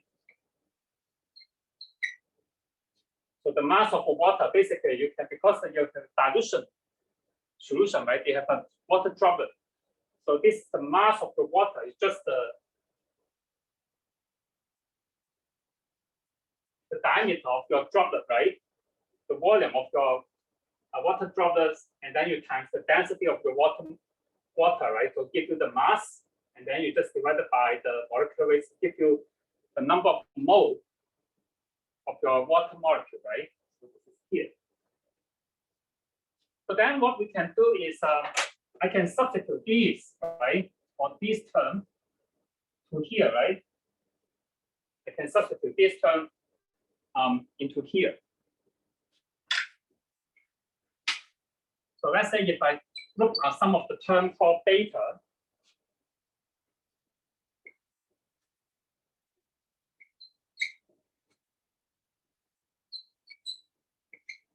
so if I just do the substitution and then I group this term called beta, so you will find that Na squared will be equal to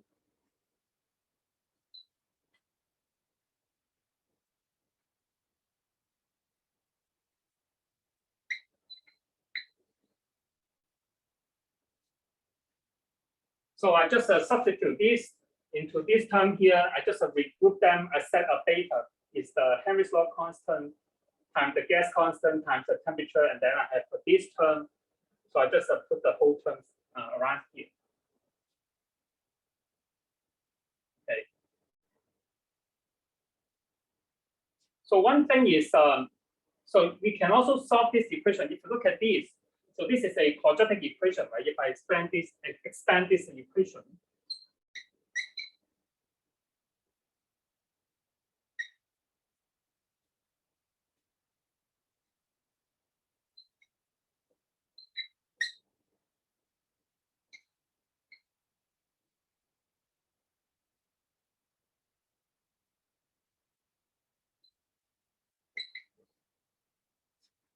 So you can see that I can solve the amount of my soluble gas, okay, Na. So this is basically a quadratic equation, right? So you can solve this, okay, and then you try to find the positive root for your Na. So now you will find that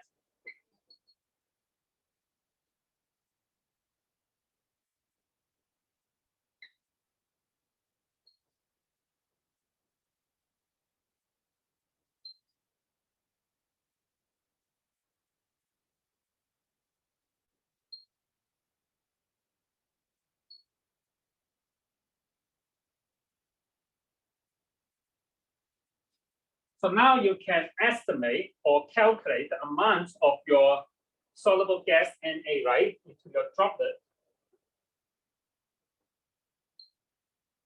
So using this equation, assume you know that if all the soluble gas dissolved into your droplet, so this is kind of the maximum or available, right, soluble gas concentration. And then of course the concentration depends on your Henry's law constant, some of the parameter, and also of course sensitive to your droplet size, right? Because you're looking at the concentration and also the distribution process here. Okay. So the overall idea, so we want to go through all these steps. The reason is, so because to calculate the solute effect, right? Say from the soluble gas. So the idea is that you need to know, so what's the amount of your Na, right? So you need to know the number of mole of the soluble gas, right? In your droplet, right? This is the number of mole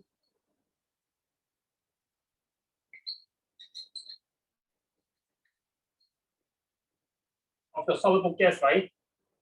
So for a given size, right? So you need to know this information. Therefore, all the things that we show here is to find you an expression to look at or to calculate the amount of your soluble gas, okay, in your droplet, okay, due to this dissolution process. So you can use this equation to do the calculation. So any questions so far? Any questions? Okay, so now using this expression, so we can calculate, right, the amount of your soluble gas, okay, Na, okay, here. So then we can now try to study, right, the effect of this soluble gas, right, on the water vapor pressure, right, over a droplet. Okay. So now we can go back to the equation we have. Say now you want to look at is the mole fraction, right, of water. So very similar to what we derived for the polar equation.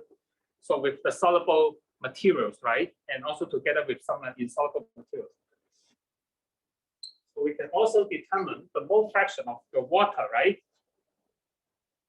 So remember now the mole fraction of the water is the number of mole of your water, right?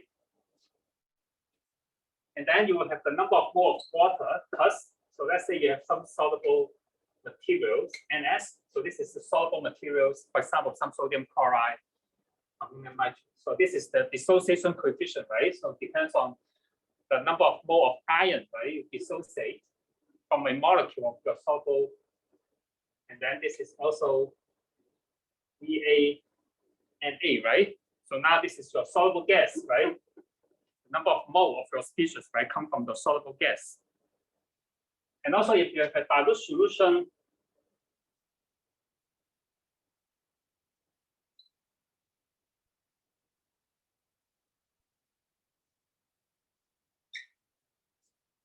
so you can also have this approximation, right? So basically this is just 1 minus these terms just give you the mole fraction of your water molecule, right?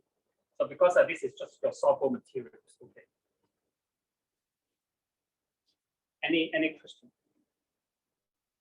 And also, like I mentioned, for dilute solution, so if you remember, right, the number of mole of your water molecule we just mentioned, right? So you have the mass of the water divided by the molecular weight of the water. So that would be pi dp.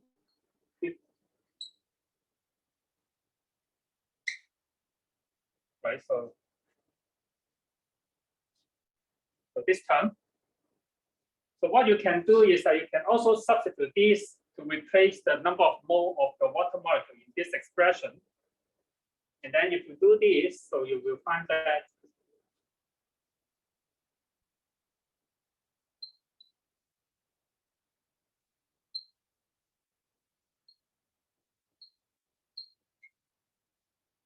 so we just have 1 minus ds over dp to power 3 because you change this to the volume, right?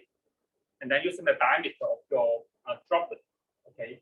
And then this is dp, and then the BADS, I think we have the idea, right? So we just group.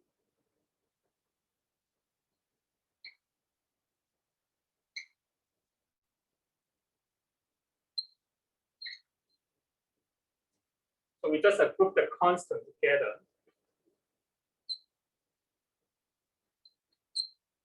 So you just there's nothing fancy here. You just substitute this into this one, and then you just rearrange this, and then you take this constant, right? Become the BS, and then you just take the constant, become the BA here. So now you have this mole fraction, right? It's equal to 1 minus ds over dp to power 3 minus BA. So BA, remember, this is your soluble gas. So this is some of your soluble materials that we call solids. So this is your soluble gas.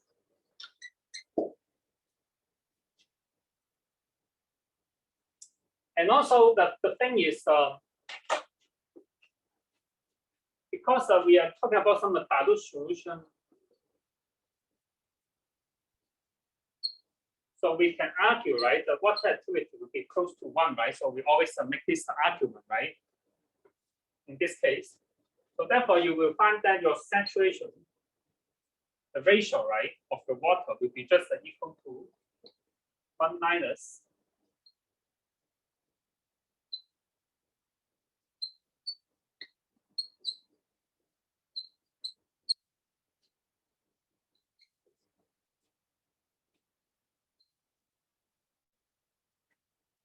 So if you remember, right, so the terms here is the water activity, okay, because your activity coefficient tends to 1. So basically, this is just the mole fraction, right?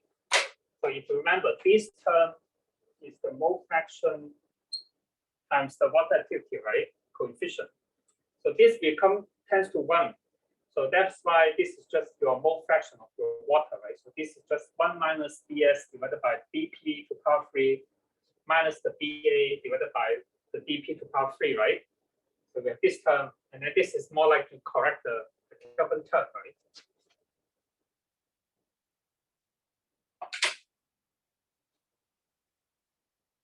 So therefore, you can argue, right? Here is your soluble gas will also affect the water activity, right? Or you just say that you can just decrease, right, the water activity, like because you're just adding more soluble materials, right? You see the point. So the presence of the soluble gas is because you just dissolved, right?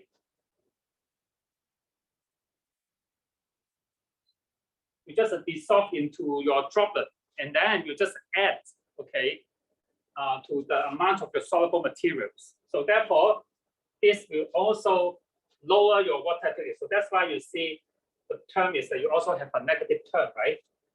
Just like a solid term, right? Or solid effect, because you just add soluble materials, and then you have just have a solid effect here. Does it make sense?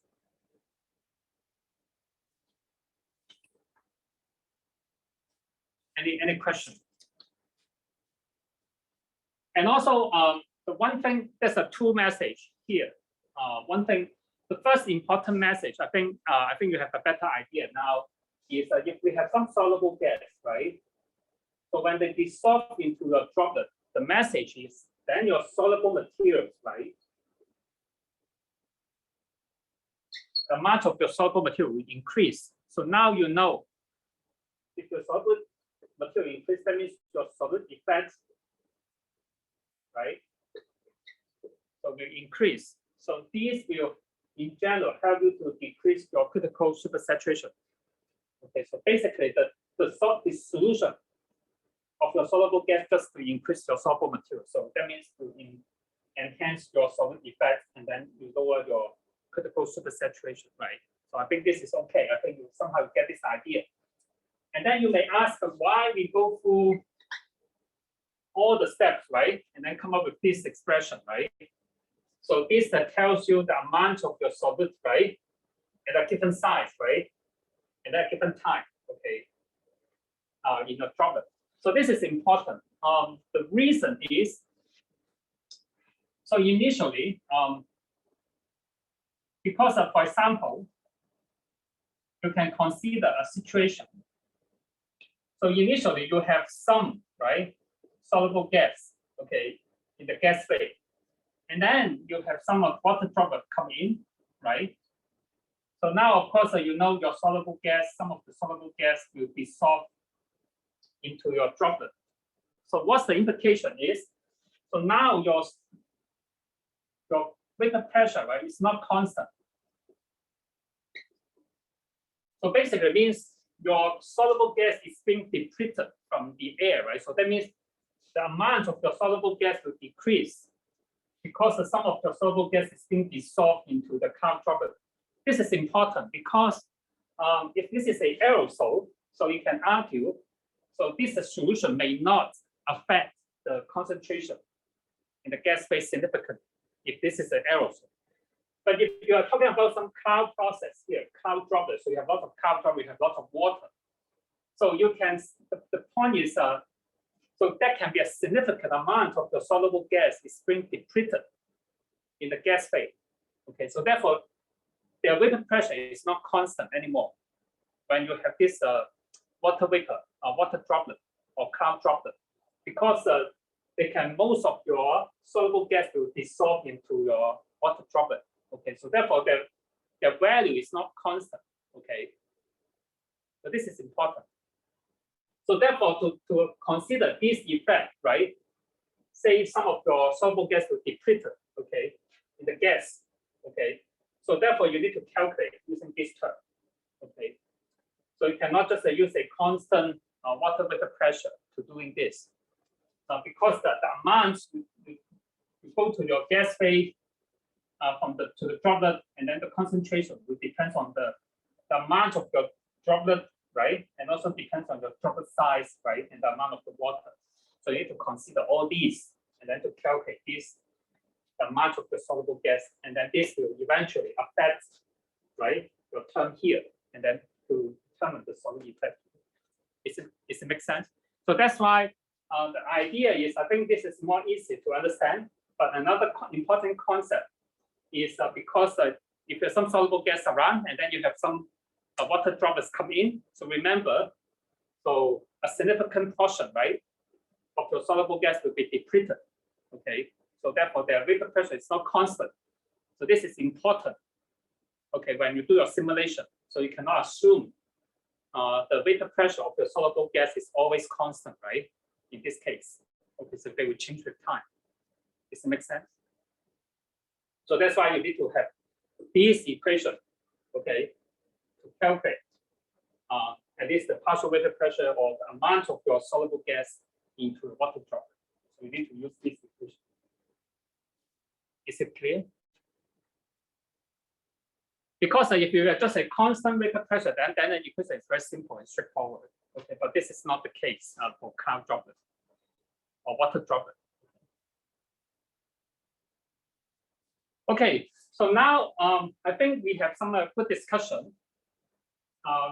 Just have a quick overview before we take the second break. So now you have some idea is that if you have some soluble salts, and then you can have some insoluble materials, right? And then you can have some soluble gas. Okay, so this is also how you will affect, okay, your water vapor pressure and also the critical supersaturation. So now you have some better ideas. So these are some important factors, at least, so we want to consider, or we want to consider when we talk about aerosol cloud activation. Okay. So any questions so far? So if not, maybe let's take another 8 minutes break. So let's come back at 1:50. Okay. So then we'll continue. Okay. So if you have any question, so feel free to let me know. The soluble gas has such large effect on changing the vapor pressure, but I think you are talking about the solid effect, right? Has a little effect on the water vapor pressure. So I think you compare with these two terms, right? So I think if you look into the terms here, okay. So one important thing is we need to know is the amount of your soluble solutes and also the amount of your soluble gas, okay.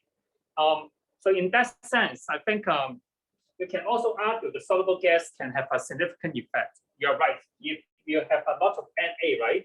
So you can see if you just look at the equation, basically they're the same, right? So they're just looking at the Vs, Va, and also the Ns, Vs, right? So this is the amount of the ion dissociate, right? But from the soluble material. So this is the amount of the ions, right, dissociate from the soluble gas. So therefore, the soluble gas can also have a significant effect. So compared to the soluble materials, okay. But we need to know is that the amount, okay, of these soluble materials and also the amount of your soluble gas. Is it more clear? And also there's a question. So what's the difference between the solid and soluble gas when consider the S? Okay.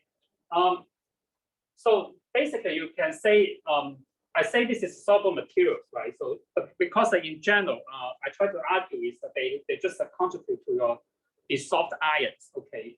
So therefore you have this solid effect, right? So I hope that is okay. But of course, you can treat them separately because they actually is a different species. For example, your soluble materials can be some sodium chloride, ammonium sulfate, right? So that is the amount of your soluble or your salts, and then they will give you different amount of dissociate ion.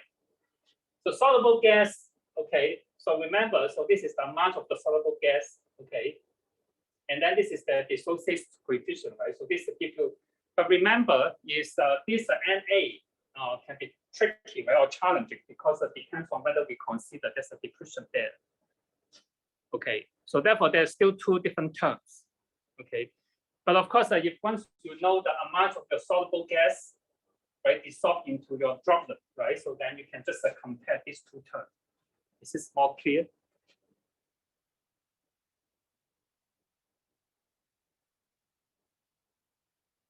So you can consider there are actually two different species, right? So you can say this is the sodium chloride, so this is the hydrochloric acid. So it's NSO. So you're talking about the NS, right? Good point. So where's the NS come from? So the NS is come from, say you have a droplet, you add some dissolved, some water, right? So you have some NS. So NS is constant. Because when you say your dry aerosol, right, you have to uptake some water, right? So and then your solute, right, dissolve into your droplet, right? So your NS is a constant. But there's a condition just in terms of research perspective. So for example, if you say your solute is ammonium chloride and sodium chloride or ammonium sulfate, right? So you know these salts are non-volatile. So therefore they are constant, right? Because the salt is always in your aerosol phase.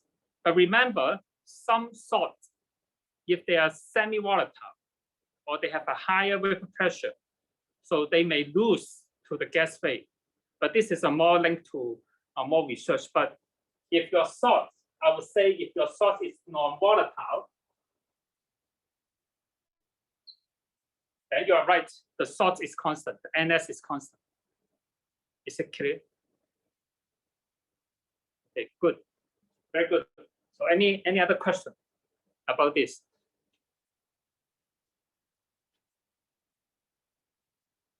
Okay, great. And then one last thing is more linked to the research. So since you're talking about some aerosols, so what we show you here or in the textbook, some we call well-known, well-established theory, okay, or at least some important factor we need to consider, okay.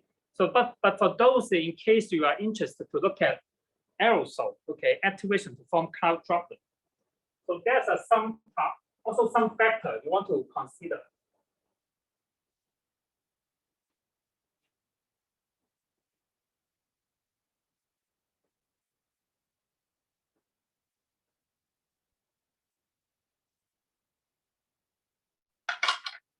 So when you talk about the aerosol and then activate to cloud droplet, right? So of course I will show you, you can predict this using the Kohler equation or some modified form of the Kohler equation. Consider the insoluble materials, a soluble gas, right? And so far so on. There's also one important parameter in the equation. So we need to consider is if you look at the equation, right? So when we do the calculation, we use is the surface tension of the water.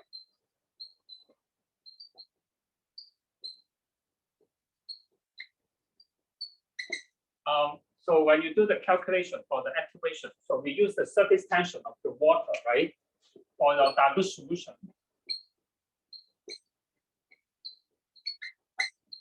Or when we say we consider the aerosol is being activated, so we use the surface tension. But just for information, for those if you really want to look at this process, so nowadays, so there's some study have been shown that so you can have some of we call organic surfactants. Okay, that means you can have some of we call surface active species. Okay, organic surfactant means that some active surface active species. So what that means is, so these species, okay, so they try to accumulate, okay, themselves near the interface, okay. So they will have more accumulate near the surface, okay. That means that you will find more of these species near the surface compared to their bulk, okay, compared to their bulk, okay. So what's the implication for the presence of this organic surfactant is somehow they can affect the surface tension of the droplet. Okay, so that means that the idea is that they will reduce the surface tension, okay, of the water. So therefore, it will affect the water vapor pressure, right? And then it will affect the activation process here. So therefore, in terms of research, or in case if you're interested in this topic, so you can think about doing this for your term project, is because of the surface active species. Okay. So when you try to model the activation, okay, so you also need to consider the presence of this organic surfactant or some surface active species. So because the idea is that you will affect your surface tension, and then this will eventually affect your aerosol cloud activation, okay, processes. So this will be a very good topic, okay, for you. And also it's a very active research topic right now because people still try to predict, okay, the aerosol and cloud activation. Okay, so there's still some discrepancy between the model prediction and also the measurement and observation. So people try to think that maybe some surface active species, okay, so it's important, okay, when we determine this aerosol cloud activation process. So this is a very hot and active research topic right now. Okay.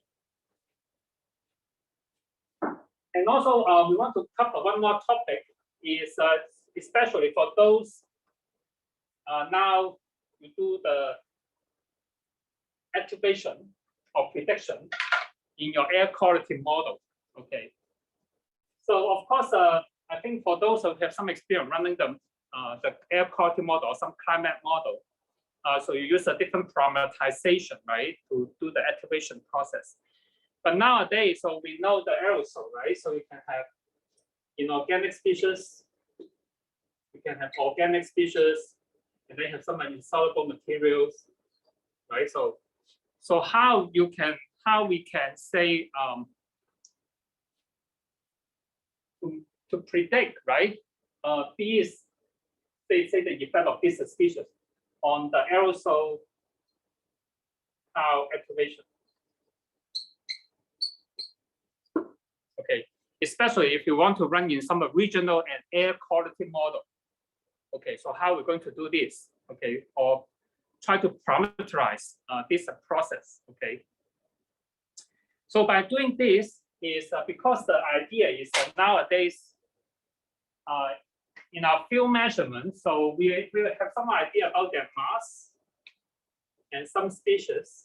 Okay, and also we have some idea about their mass concentration and also some speciation. Okay, so we have some of these. So how we can use this information, okay, and then to predict, okay, this aerosol cloud activation. So therefore now, for some more advanced aerosol cloud activation parameterization, so you will come across with a term called the kappa. Kappa here. The term is called, this is related to, we call some hygroscopic parameter.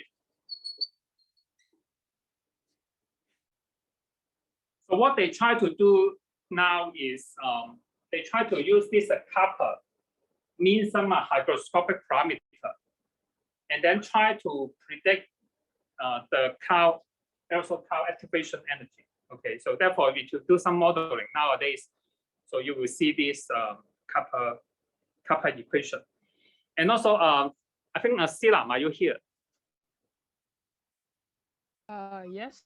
I think I want to finish the kappa equation. I think maybe can you give the tutorials to the class later? Is that okay? Maybe can you set up a time for the tutorial? Is that okay? Okay.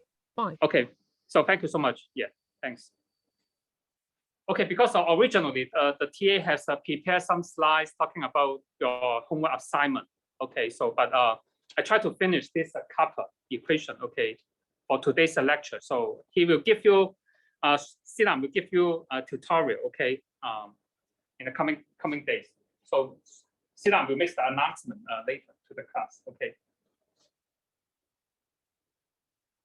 Okay, so we're going to talk about how this kappa come from. Okay, so the kappa is a kind of a parameterization. Okay. So can I take this? So that's a question.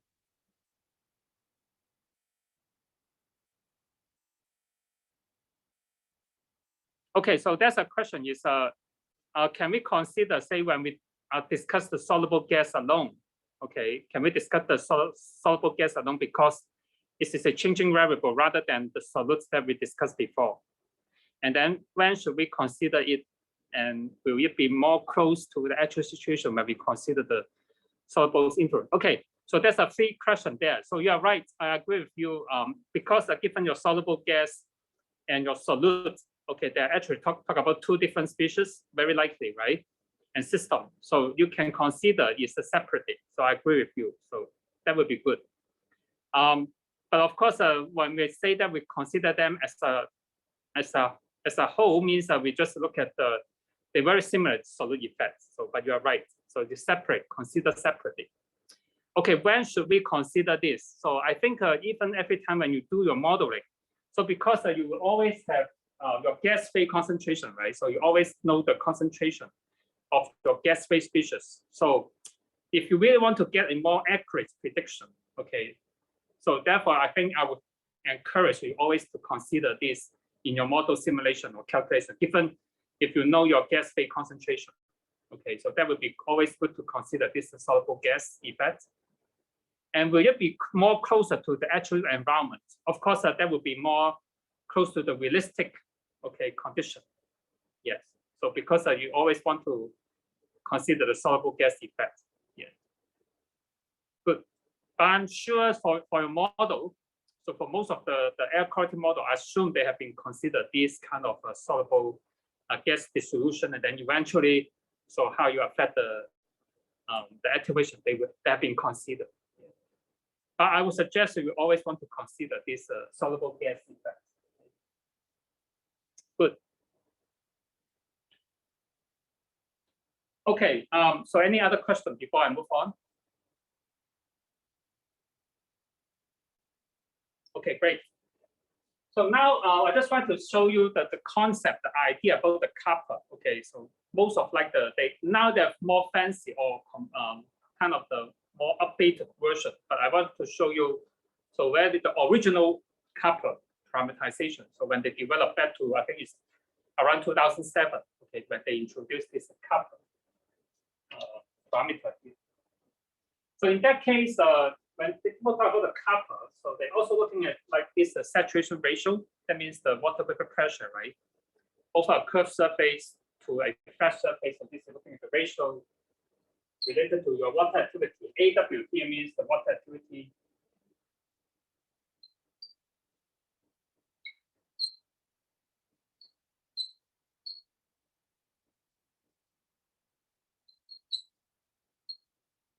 Right, so this is just basically we showed this term many times before. This is the water activity, right? So that means we talk about the activity coefficient times the mole fraction of the water, right? And then this is just a correct curvature effect term here. So when people introduce this copper value, so what they try to look at is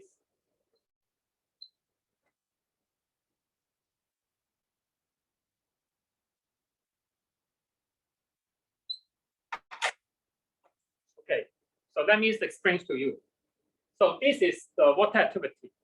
And then this is equal to 1 over that water activity will be equal to 1 plus this copper value is some hygroscopic parameter. We're going to discuss this. And then this is the volume of your dry particle. Okay. And then this is the volume the water, right, in your particle. Okay. And then you try to, if you know some idea about the volume of your dry particle, okay, and then the volume of the water in your particle, you try to use this copper value, okay, to estimate the water activity. So this is the approach. Okay, so this is their concept, the ideas. Is in case you have some idea about the volume of a dry particle and then the volume of water, you can consider this as a more like the solute, right? The concentration of the solute. And then you times a parameter called the kappa, okay? And then to estimate, so how it will affect your water activity. Okay, so this is what they developed for the kappa here. Okay. And then Then the sum just play around with the equation here. So for the kappa. So first is I try to rearrange this equation. Okay, let me show you the equation. So I just put the volume of water here, and then I just put the volume of my water to my left-hand side. I just rearrange this equation.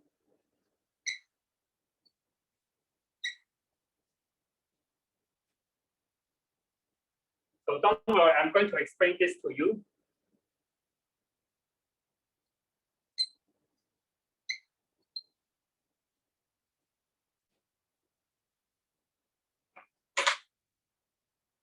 Okay.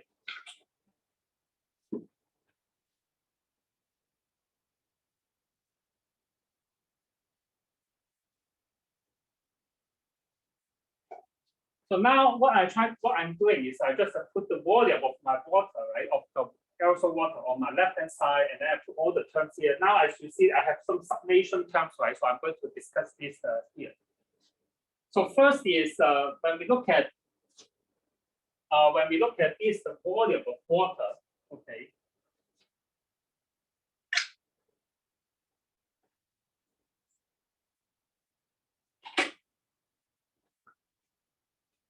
When you say the volume of the water, so you can also argue is the volume of water come from different species. So this is called the sum of the water.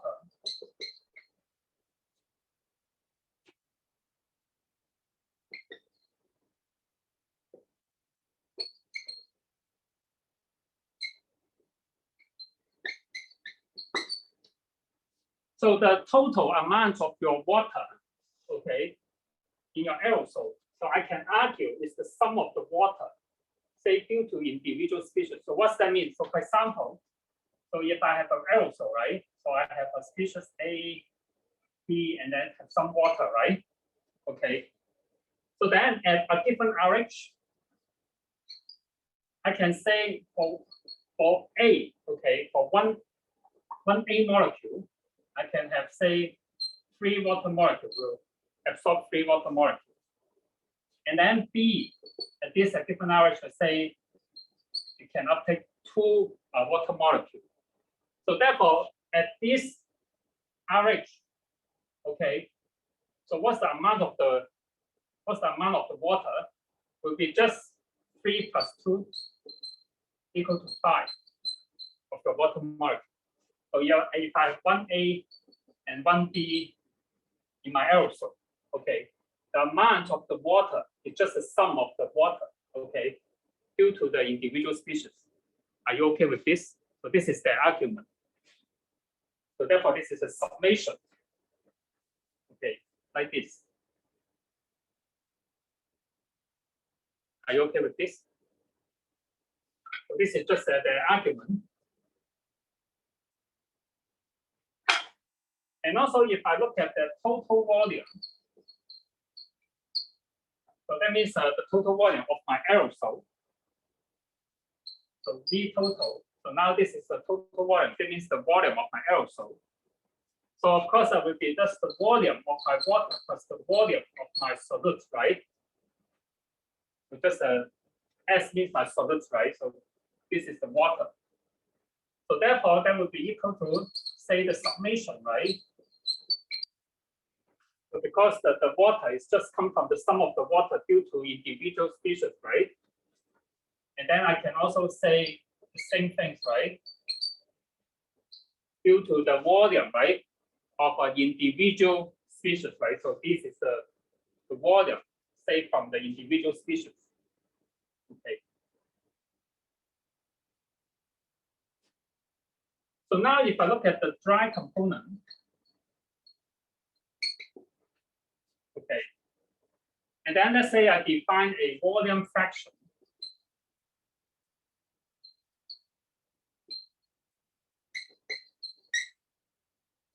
Volume fraction of a species I.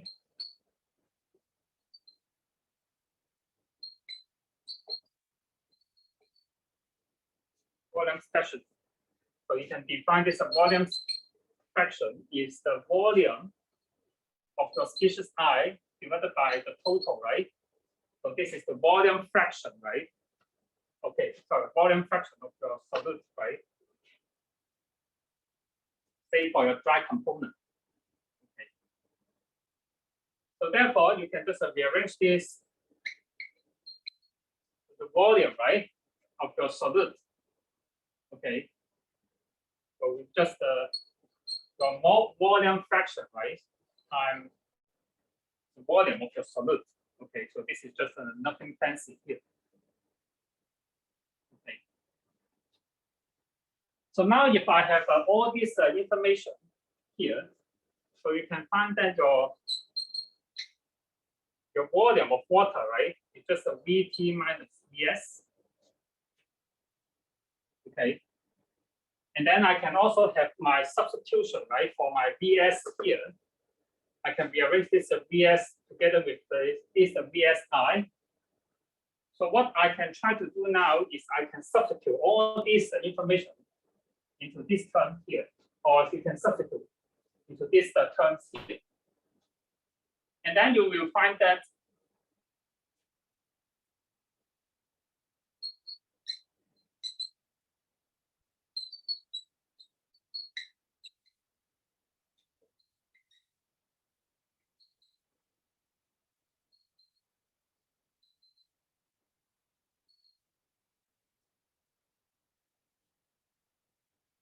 so you will get this, for example, so the volume of water, okay, is just the Vt minus the Vs, okay, equal to, you just keep this term here, right? AW over 1 minus AW, this is the water purity, okay. And then you can just substitute this Vs term, right? So because the Vs term is the summation, right, of the volume, right, or the volume come from individual species, okay. And then together with their kappa value here. So that's why I combine with this kappa value into this term. Okay. So then by doing this, so you will find an expression in this way. So this is somehow linked to the drop volume minus the dry particle volume, right? The dry particle, the volume of the dry particle. This is the water activity. So this is the volume of the dry particle, right? And then this is related to the summation of the volume fraction of your species, right? So this is the volume fraction of your species times their corresponding kappa hygroscopicity here. Okay. Now, if you are okay with this,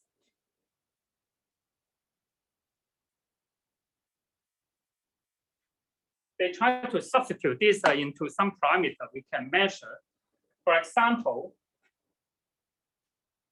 so to the volume, say to some diameter, right? So some particle diameter we can measure, right? For example, if you want to know the dry particle diameter, right, to the peak will be just 6 times, right? 6 times the Vs divided by the time, because the Vs will be just equal to the pi dp to the cube divided by the 6, right? So this will give you the volume of your solid, right? So this is just because the dry particle diameter dB here, right? So the volume of this will give you the Vs, right? So that's why you have this term. So give me a little bit more. Just want to show you the final equation. And then the dP, you can also argue. It's just the 6 dV divided by the time, right? And then if you substitute all this back to the equation here, and then we arrange this, so you will find the kappa equation.